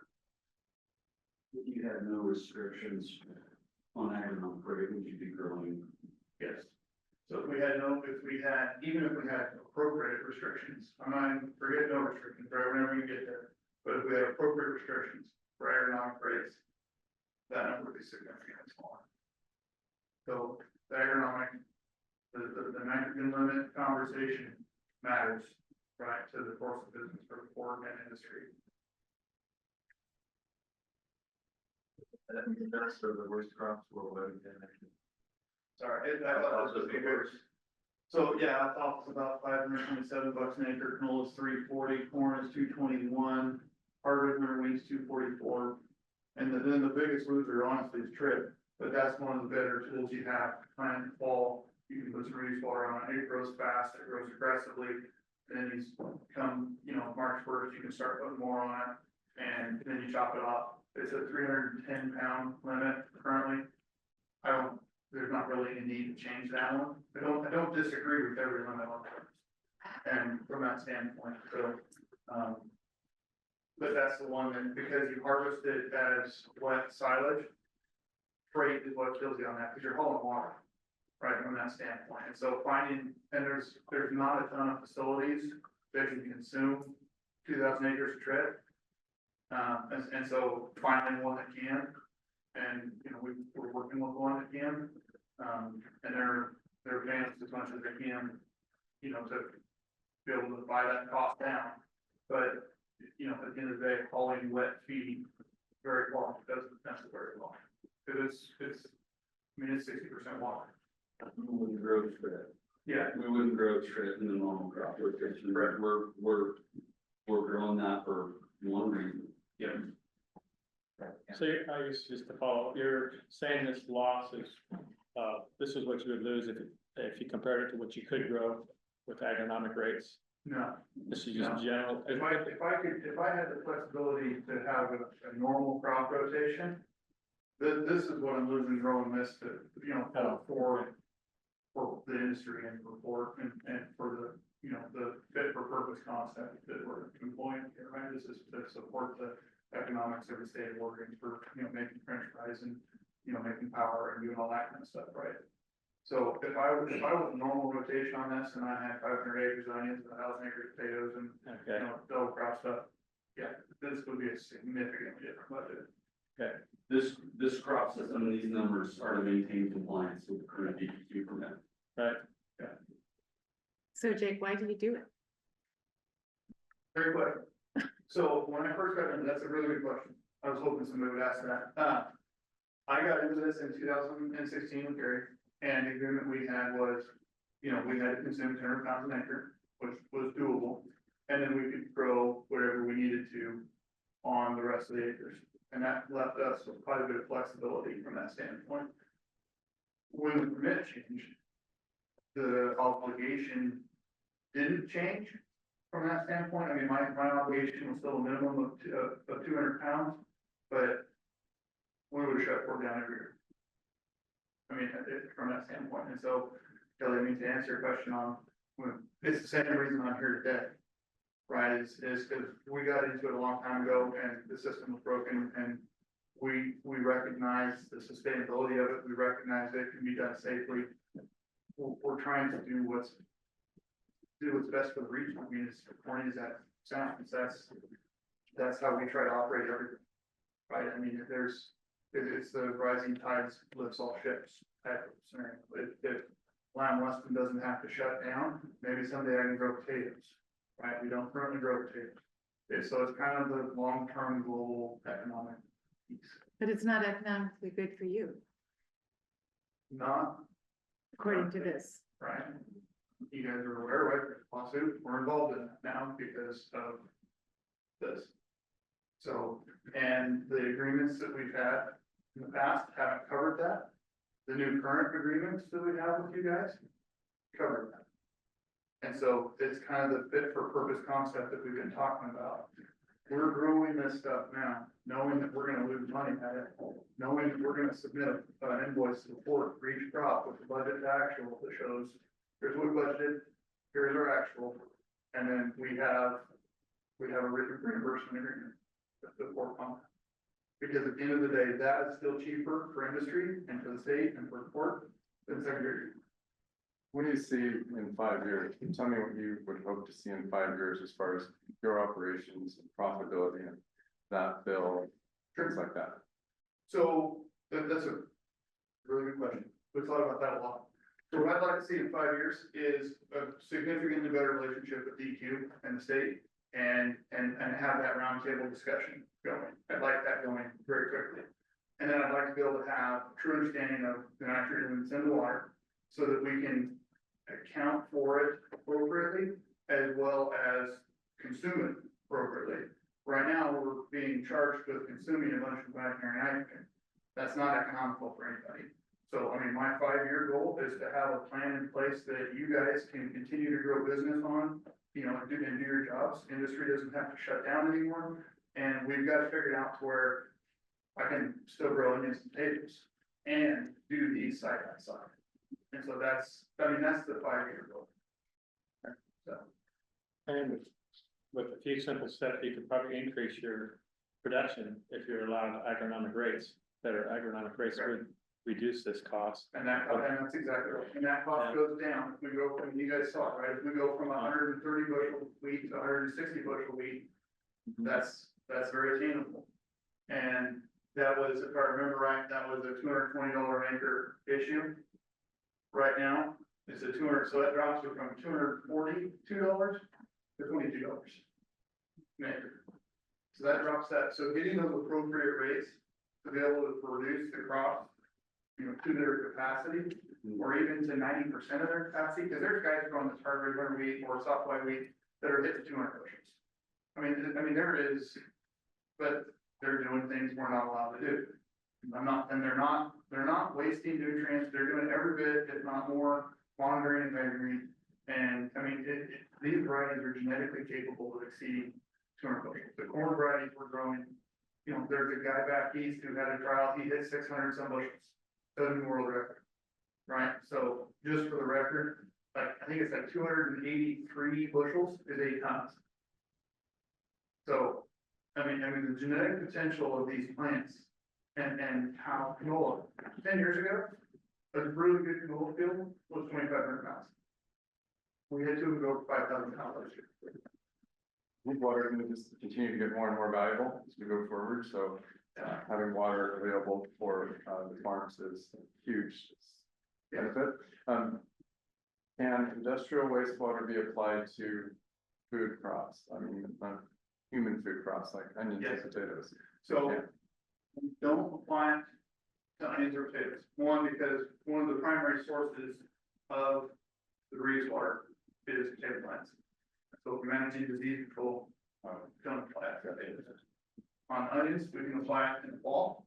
Once the seed's in the ground, no, we don't do it. There's no legal reason that we can't, other than we're just concerned about, you know, any potential disease issues or movement in onions and potatoes. You want to go control when it breaks down. And you want to trickle feed. You know, we're taking soil tests every week once we get to a 4-day funding, which is not a very big amendment. We're taking soil tests and tissue tests every week and then adjusting our fertility plan every week based on that. The potato growers are the same thing from that standpoint. So, you know, we do use it ahead on peas, we do use it ahead on sweet corn, we do use it, you know, from that standpoint, it's safe. Yes. Where are you getting you talked about the economics of the secondary treatment. Where are you getting the numbers? There's a slide of that. Okay. Yeah. I got it somehow. Okay, so this is, you guys as industry and board should recognize this. The top box is the fee structure that was approved by the board last year, I think, right? And so the bottom one is an estimated cost of what it costs to pump the water. So the 3.5 million there in blue, that comes out of the port's budget. Those are public documents. You can get those. Blue is your fresh water. Yeah, blue is fresh water, yellow is discharge. So from that standpoint, you see the farm costs. So you got farm 6 is the bottom one here. I wish my pointer worked. But that's got about an $8 million a year cost to it. A big chunk of that is the purchase of, right, from that standpoint. So we went in and said, okay, we're gonna pay X number of acres in land rent, we're gonna pay X number of dollars in storage rent. And so that's kind of the net cash flow off of that farm in a worst case X turn. In an ag market. Same with farm 5, same with farm 4. And so we went through and just figured out those different costs associated with that. Farm 1 shows a slight profit, because that's your good farm, you own that, and you rent that out and go from there, and you own it, there's no principal payments on it, no interest payments against it. So what we come up with is roughly a $43 million annual burn rate for freshwater supply, reuse supply, secondary treatment management, and capital expenses for both of those. So about 10.5 million of actually secondary, yeah, so it's 12.7 roughly million annually for secondary treatment. And so where that comes from, there's a ton of research on secondary treatment plants. Craig has spent part of his life managing secondary treatment plants and helping build them. And then we've had some close communication with support staff on, you know, that kind of stuff, you know, estimated costs, budgets, and just kind of going through trying to truly understand what those estimated costs are. And so, you know, with the biosolids side of that, that was something I was able to add to that. I'm fairly familiar with what the costs of the biosolids program are, so we've added that in there also, because if you're pulling out the nitrogen or the phosphorus or the solids, you're gonna have both the waste stream there, you're gonna have a biosolids program. And so what we've come up with is that the current structure proposes up to almost $33 million in annual revenue. We're $10.5 million short from the current structure supporting secondary treatment and supporting fit for purpose crop plan and, you know, that kind of stuff. And so that's, I mean, that's kind of the shortfall. If we can manage the crop plan and have the appropriate meetings with DEQ and get the rates set and get the nitrogen accounting accurate in the water and sit down and understand all of that, there's the potential to save, you know, $12.7 million a year in principal, interest, and operating costs on secondary treatment. And if you back that out of the 43 million, that puts you back into where your current cost structure covers it and puts you guys back into a, you know, competitive state, you know, cost structure wise with other ports and other, you know, municipalities kind of around the Northwest. So, and I want to point out, this is not, these cost rises, this is not the port that's driving this. This is the cost of doing business in Oregon, right? These are accounting for new permits, these are accounting for new rules, these are accounting for, you know, all the other stuff that's happening. So from that standpoint, this is not being driven by the port. This is being driven by state agencies. So the chart there on the top, I can't read it. Yeah, I know, right? Yeah, sorry, I didn't print it out for you. That's okay. So I'm assuming that the top chart with the water costs, freshwater and discharge, those are income streams to the port. Yep, that's your proposal. And this one tops out at about 32.8 million. And when you say, if we made those changes, then it would maintain within our current costs, you're talking about those increases still going into place? Yes. Yes, okay. You need about double those increases. If you have to put secondary treatment in, and we dialed the farm back, you saw the numbers was about $250 negative. We put $150 negative into the farm costs, and that's quantifying what agronomic rate limits are costing us today. So if you put 150, so it's not worst case scenario, it's kind of middle of the road, and you add secondary treatment, you would have to about double your highest rate increase to cover the OpEx and the CapEx. So we figure roughly the cost of secondary treatment is about $3.84 a thousand. And we don't have an option. You do, actually. You totally do. Aren't we mandated by DEQ in 20, whatever, to have our secondary treatment built? If you want to apply during the winter. If you want to apply during the winter, you have to have it treated down below 7 milligrams per million. You're correct, that would require it from that standpoint. But I don't think it's required anywhere else for any other reason. But if we're gonna grow, you said that we only had 30% Correct. above and beyond. No. So if our plan is to grow, then we're going to need the secondary treatment. No, you don't. Because the fit for purpose crop plan, it depends on what your growth goals are. I mean, if you want to double in size, you need more farm ground, or you need to have some secondary treatment, right? doubling size is a tall order. So if you were gonna double in size, yes. But that's something I think you can hit that when you get there. You can implement additional treatment when you get there. For now, we're trying to figure out how to survive getting there and still be able to, if you put secondary treatment in now, you won't have to worry about growing. Nobody else is gonna come. From that standpoint, it'll be too expensive. And the way it's proposed today, the secondary treatment doesn't fix the agronomic rate. You still are limited, you still have the same Yes, farming yeah. costs. I because you understand, can't grow the We're crop. not growing crops, we're disposing of wastewater. From an environmental standpoint, it actually doesn't help either. It doesn't make any difference. It's worse. Yeah. So from that standpoint, if you wanted to grow more than the 30%, you just build another winter bin. And then you carry on. And you guys go around and build them on. And fix agronomic rates, because when you fix agronomic rates, you fix the economic conundrum on the farm. And you reduce that cost, and when the farm, in a perfect world, the way it used to be, is that yes.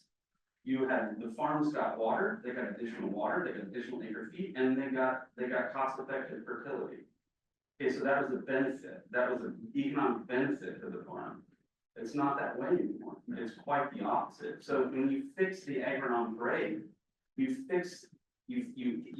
decrease the expenses on the farming side, and you can use that to mitigate increased rates or mitigate or create an ROI for the secondary treatment. But you can't add the cost of secondary treatment on top of the cost of unprofitable farming, because you price yourself out of the marketplace. So the key to the whole thing is fixing the agronomic rates. Because that exists whether you have secondary treatment or not. How does it look like if you just got more gallons? You go 30%, you're gonna have more gallons. Where are you gonna put all those gallons in the growing season? So that part's pretty easy. It goes on crops. It goes on a higher percentage, the crop rotation shifts, right? That's back to that fit for purpose thing. As you guys grow, the crop rotation morphs. So it's more alfalfa, it's more trait corn, you know, and that kind of stuff. So from that standpoint, you know, modeling this out and what I felt was a conservative effort, a conservative model. I did average soil test starting, right? We talked about this, figured 85 pounds, that's our average across the program. We start with 85 pounds in the 5-foot profile on a soil test on average. Then you go in and you take the agronomic rates and you take whatever commercially needs to be applied to that, back that up, and then whatever's left is the amount of gallons or pounds of reduced water that you can consume there. So from that standpoint, we grow less wheat, we grow more canola, or less canola, more alfalfa, you know, that kind of stuff. So you take out lower agronomic limited crops and lower water use crops, and you just add higher produced crops.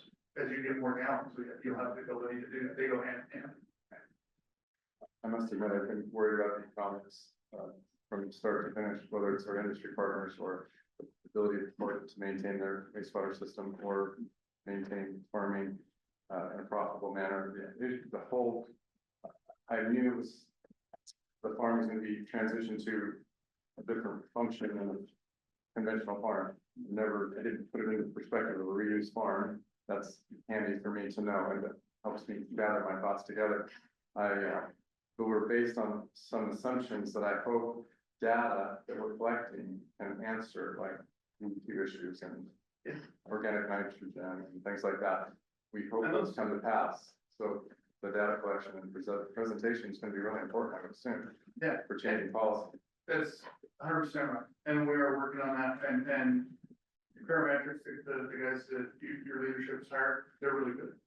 I mean, they are they're major geeks, and they're really good at this, and, you know, they have great relationships with DEQ, and we've had good conversations with DEQ, right? I mean, the staff that's there now that we're working with, and that, you know, the parametrics is working with, and the board's working with, you know, they're trying to wrap their around and understand it. And then they, you know, I truly believe they want to do the right thing.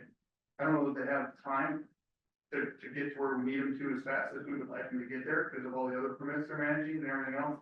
But that's kind of where we're trying to get with this is, you know, that's why I keep talking about, we got to get everybody around the same table. build that conversation. I mean, if you had the right science sitting at the table, I can't explain in detail to you how the scientific molecules change from, you know, ammonia to nitrate or from TK, you know, organic to, you know, I know the process, but I can't like break it down. We need somebody at that level, at that table that can, and we can have those conversations. And then, I mean, in all reality, and maybe I'm being optimistic, this is fixable in 2 days. If we could sit down and have everybody sitting there and nobody leaves until it's 9 o'clock at night on day 2, and we just hammer it out. Sure, But- but again, data versus theory. Yeah. Bring the data to back up their decision. And less isn't more in this scenario.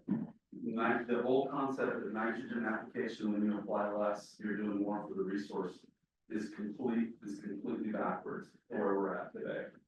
You take more nitrogen out of the system right now, all you're gonna do is you're gonna make the system less resilient to consume what you're trying to consume in the macronutrients, and you're gonna further hinder the economic viability of that system.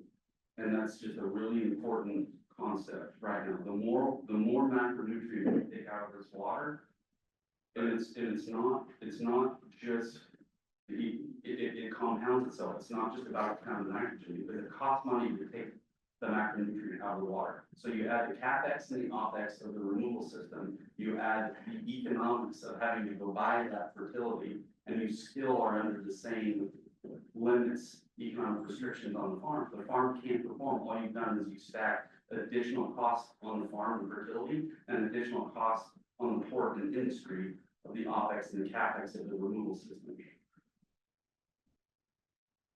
You have to fix the economic rate. Jake, who currently sets that? I mean, DEQ doesn't make these numbers up. They get them from somewhere. Yeah. Where do they get them from? They said, DEQ sets them? But do they get them from OSU? Where is their?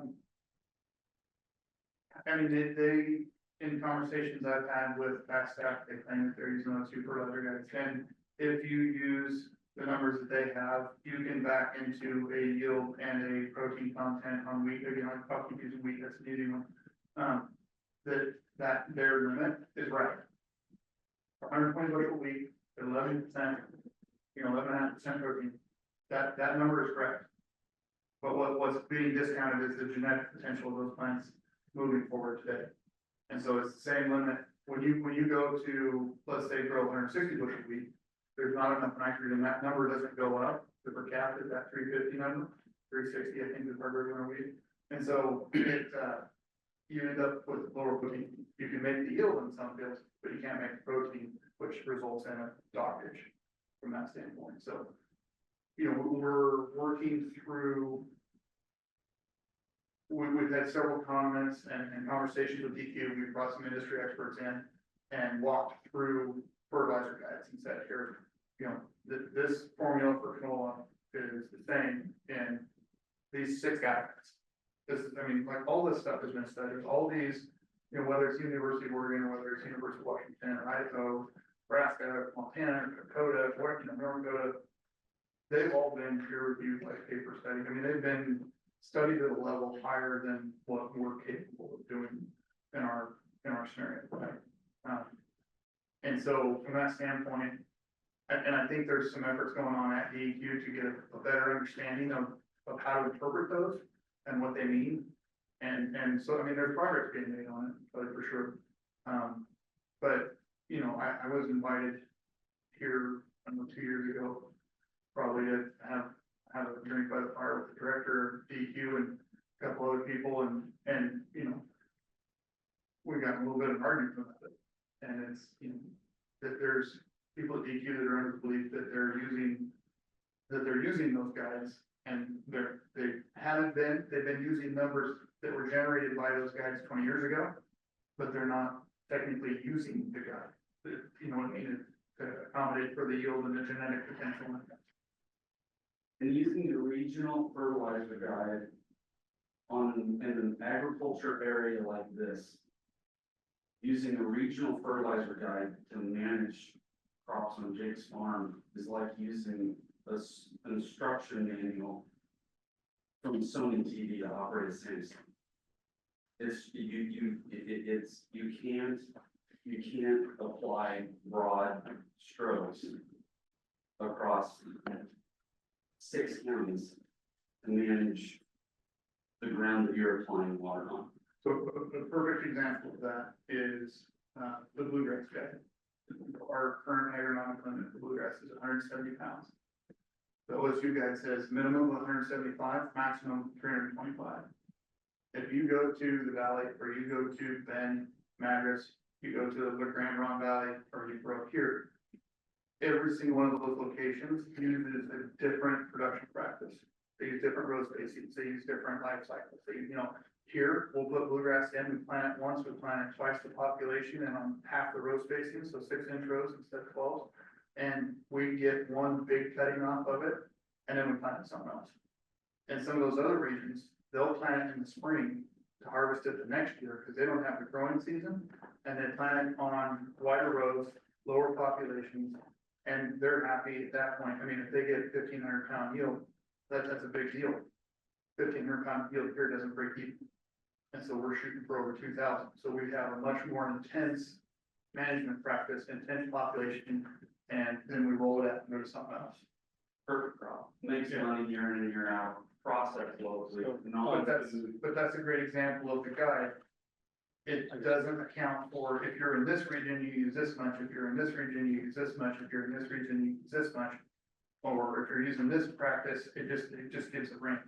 So it's, talking about this guide, sounds like you're saying that typically in dryland wheat farming, you guess what yield, your yield goal is from the edge. You're saying they're determining the yield goal too. Don't you have a say in what your yield goal is? I do. But does DEQ say it's gonna be 120s rather than 150, or? So they don't say anything, they don't dictate a yield goal other than by capping nitrogen applications. From that standpoint. Per bushel raised, or? No, just per acre. Like, Per acre. There's just like. So they are putting a cap on the yield for. Yes, essentially, by having a cap on the nitrogen that's allowed to be consumed or used. You're capping. They're capping. You get attention. We have a whole bunch of bluegrass in the rotation right now. It's a great reed crop. Okay. And we have a whole bunch of bluegrass in the rotation right now. We don't have bluegrass in the rotation right now because of one reason. Because of an agronomic rate that will not allow us to properly grow. And you can double crop that also. So I mean, you can take that off, harvest that in June and strip those sweet corn straight into it, and away you go. Right, so then you just, those two crops combined are over 500 pounds a year, easy. So if we cleaned the water and we just applied the water to no crop, just to land, would we be even? Would we break even without the $10 million loss of the farming practices? If we No. just cleaned the water and distributed the water across a bare land, which, if it was cleaned, and we No, just irrigated, would we still have that loss, Jake? You're essentially talking recharge, Yeah, so to speak. Yeah, no. Because the level of secondary treatment that I think you're proposing now is not gonna get the water clean enough that DEQ would allow that to happen. You're still gonna be restricted by your number. You're still gonna be, even if you were not growing a crop and just doing recharge, the amount of water, the amount of money that you would have to spend to get the water clean enough to get DEQ to approve it, to go to do recharge with, would be, I can't even begin to guess, it would be way more.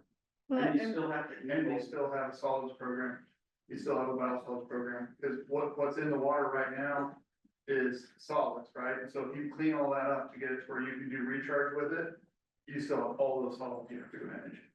Didn't Miff just tell us that our water was coming out of cleaner than whatever? So why are we so worried about what it's gonna, how big of this process is going to be for secondary treatment?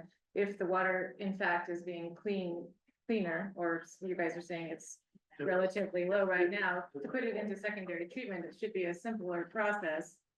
Because you're saying that the It's coming out different. denitrification has already taken place in. Yeah, it's so when you run the water through the digester, it's not changing the volume of nitrogen, it's changing the form Right. of it, right? So from that standpoint, you still have the same pounds of nitrogen to get rid of, it's just in a different form. And so it's not like you go into the digester, and I'm gonna make these numbers up, 100 parts per million, and you come out at 50, and now you only need to remove 50. Right, so you're still coming out at 100, it's just in a different form, it's X and X, it's just. But that's the only part that we have to remove is the other form. We don't have to remove If the you're gonna gas. do recharge, you have to remove everything, you would have to remove all the, everything, you would have to. Back to that practice, if you're not removing things, converting things. Yeah, changing the form. Water cracker, where there's 100 parts per million. And you know that less than 1% is made up of nitrate nitrites, 20% is made up of organic nitrogen, and the rest of it's ammonium and ammonia. The only thing we did with the digester is we converted the organic nitrogen from a very large percentage, to a lower percentage, and expanded that the ammonia and ammonia into the light. It's still 100 parts per million of something that we actually now work. You're not reducing that, you're just changing the form of it to prepare to do something else with it. Secondary treatment is something else. I mean, you volatilize it out, it's going to get a lot of oxygen to do that. There's other variables of the secondary treatment, doesn't do it, you'll never get recharge. Why would you clean it? And why do you need to clean it? So also, if it's clean water and we're applying it in wintertime, any nitrogen that's in the soil is gonna be pushed through, is that? So you're beyond the 5th foot using clean water. Yeah, if you're using clean water, any nitrogen that's in the soil, if you're essentially building a recharge basin, that's exactly what. Which might end up being worse, because you're pushing it past the 5th foot. Yeah, because soil, keep in mind, soil makes nitrogen every year, because organic matter in soil breaks down, it's making nitrogen every year, right? I mean, there's literally thousands of pounds of nitrogen in the soil, it's just not all converted from organic matter to a usable form yet. So from that standpoint, you're gonna have that showing up every year, and you see that, I mean, that's well documented in research too, you see that, and Brennan, you guys account for that every year, in their applications, we account for it, following certain crops, in certain scenarios, we know that this crop will have a little bit of an extra release, that kind of stuff, so I mean, you see that every year. But you're also telling us that in the 4th and 5th foot, you're not seeing, you guys are, you were saying that your samples are coming out clean after the end of the crop season, so to say that it's going to leach, if there's nothing left, what's going to leach? So, You're saying that you're not getting enough nitrogen for your plants, so obviously there's nothing left in the soil when you're done. So When what the would plant be left to leach, I guess? when the plant needs it. So if you go take that same soil test in 6 months, which is what DEQ is requiring us to do, which is why we are constantly employing the best management practices of in-season soil and tissue testing. It comes, there's more that shows up all the time. So if we grew the best crop in the world and it came back with 0.0000, right, which is impossible, but let's pretend it did. You would still have organic nitrogen breaking down in the soil and becoming available to be moved at that point. And so, and then on top of that, the economics of getting water that clean are the most cost scenario that you can come up with.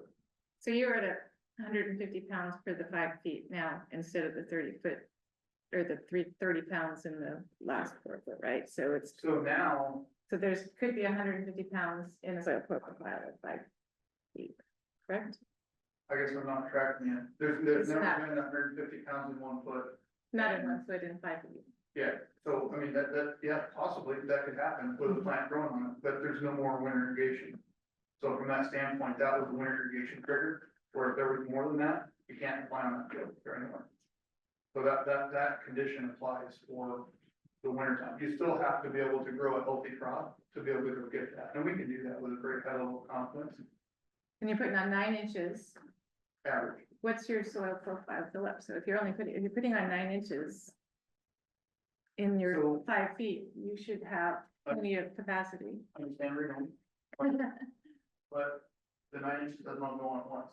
Right, We're matching it because we're matching it with growing season conditions now.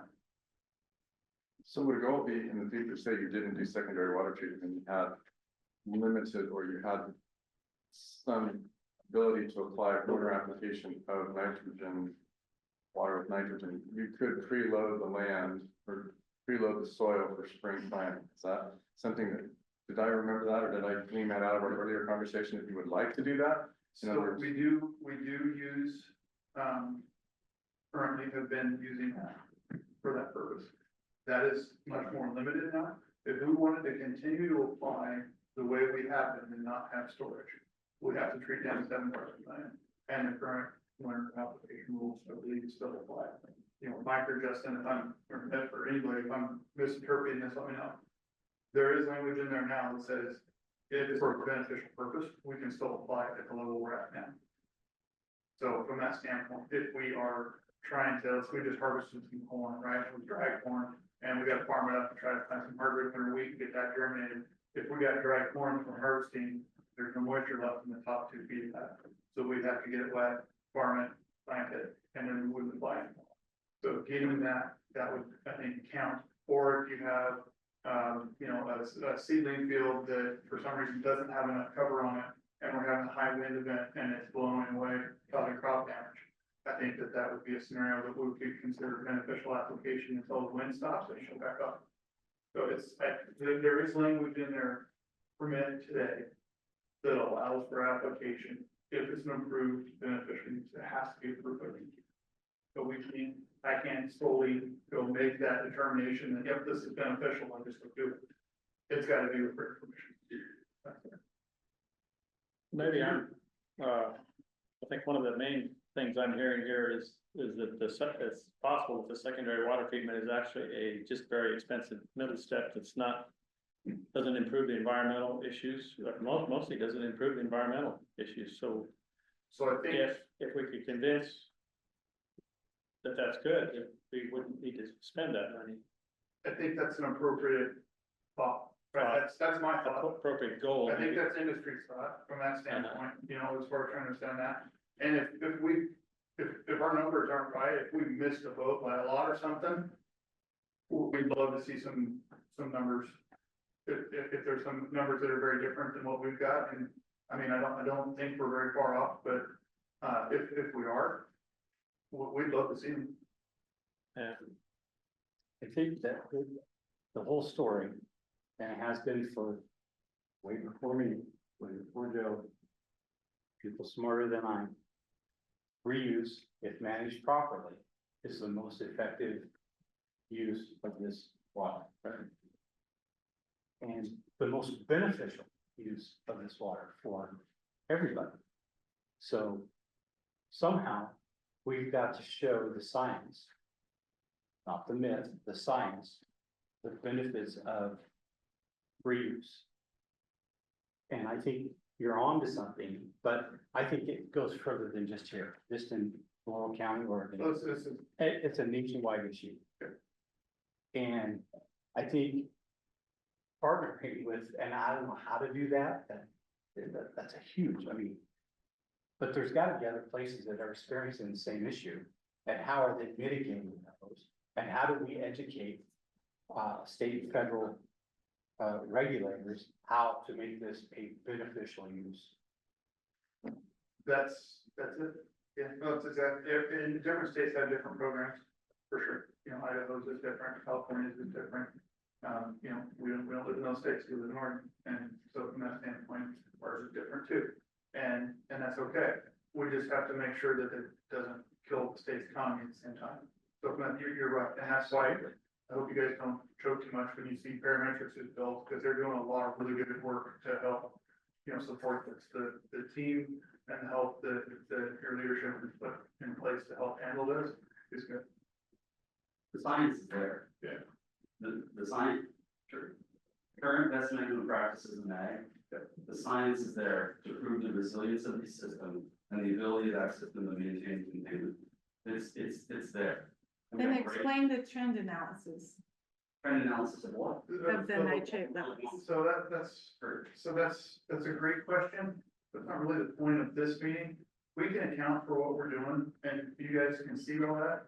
I can't account for what everybody else is doing. I can't account for septic systems. I can't account for cows standing in water, you know, doing their business in the standing water. I can't, I mean, there are so many different things that impact ag, or that impact the Oklahoma, or that impact, you know, this whole region, that there's so much, you know, the OSU's new study just came out yesterday, I think.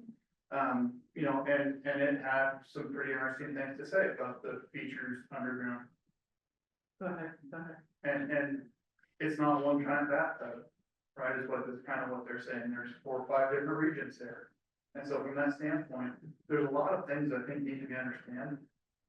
believe me, Kelly, if I knew what was back in the trend analysis completely, I'd be pounding up and down local meetings with you on how to fix it. What I can tell you is, Ag's doing the best job we've ever done, and we're totally accounting for everything we're doing with water and concretes and all that kind of stuff, so, you know. Well, you're giving me a regional picture and you're saying ag, but, you know, this discussion is obviously under the reuse program. Sure. We don't know what anyone else is doing in ag. Exactly. But the trend is getting worse and we know that. So, you know, maybe farming for production is not what we're going to be able to do in the future, and we're going to have to farm for nitrates to reduce that level. You know, I can't say one or the other. What I can say is we can account for everything we're doing, and I know a lot of my neighbors can do the same, you know, from that standpoint. So the technology and ag today and the science behind applications today is phenomenal. You know, from that standpoint. And I would agree with that, but maybe not on those crops. What we talked about that before. What makes you think these crops are different? Because you're not using precision ag on crops that aren't making you any money. Well, are you using a laser to blast weeds or anything like that on triticale and these crops that are? Huh? We don't even spray the triticale. Oh. It's not working. Well, that's what I'm saying. So Some of these techniques that we're wanting to employ in ag don't work on reuse farms. So, but we're still. Because of the economics of it. We're still doing, even though it is a reuse farm with tough economics, we still do in-season soil testing. It's not required by the permit. We still do in-season tissue sampling. It's not required by the permit. We still do variable rate maps. Like we come out and based on satellite imagery, we create zones in the field. And then we'll go back and monitor those zones individually the next year and pull zone samples so that we know if we've got high spots and low spots in a field. Yeah. And then we variable rate apply that to make it even. So when we run the reuse pivot over it, it's all even. And then you stick a soil probe in the ground 5 feet deep, figure out what's left. And if we know we haven't reached saturation in the soil, and we know what pounds of nitrogen are in that soil, then we know we haven't lost containment of the nutrients. We do that on every day. Yeah, and so from the standpoint, you know, if the impression of the commission is that the reuse farms that I left today, is that the reuse farms are, because of the costs, are not using precision irrigation, that is 100% false. You know, that's been the biggest thing, using precision irrigation, precision fertility and soil test and tissue test has been the biggest reason why our yields are as good as they are. And it's still not good. All can attest to precision farming works whether you're making money or not.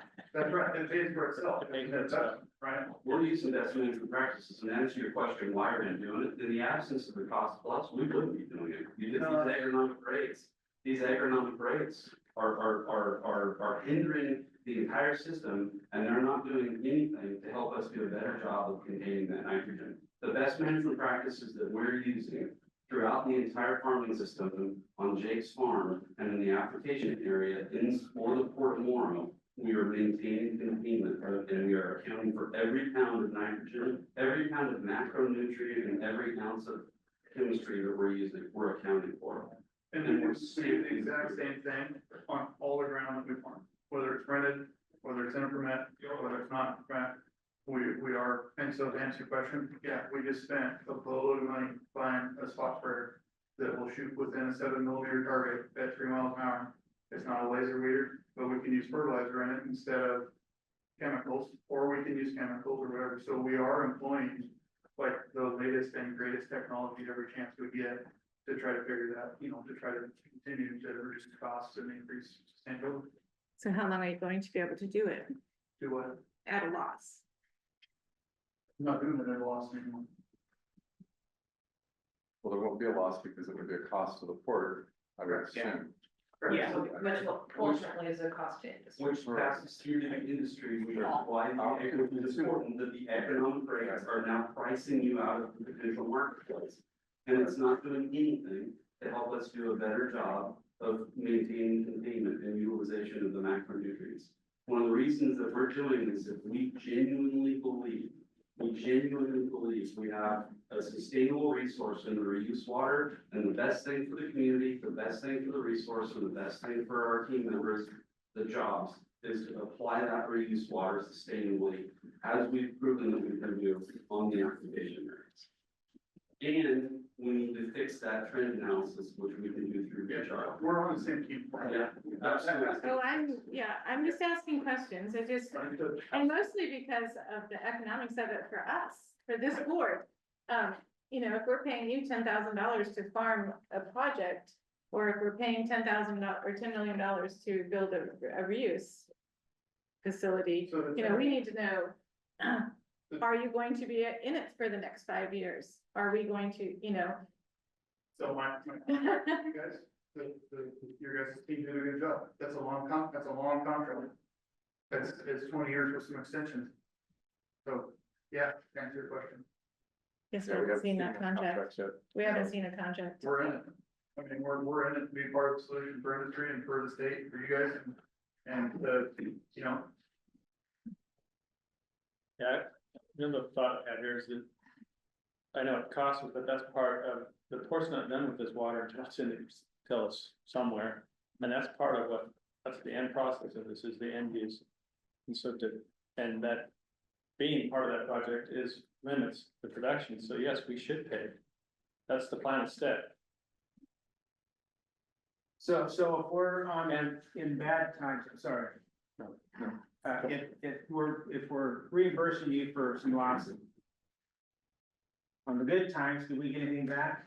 When things are really good? You don't have to reimburse.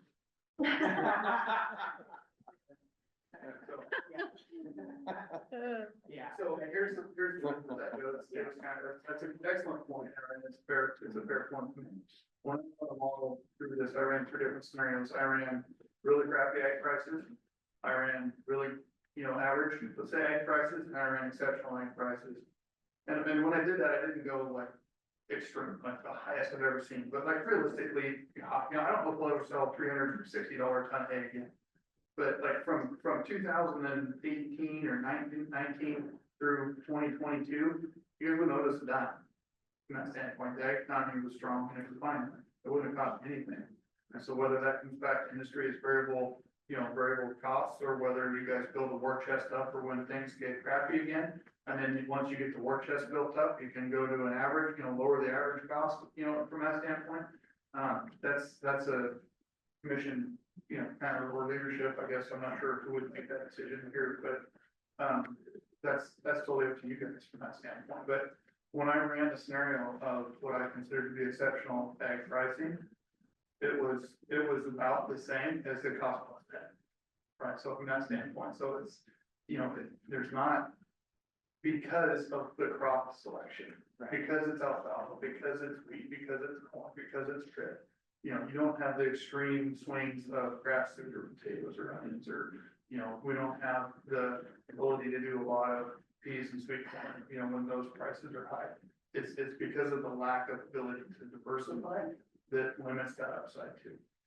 But to answer your question specifically, Joe, yes, we will get more, because if we fix the agronomic rates, then we will adjust the crop rotation and we'll pay you more land rent when we can grow root crops.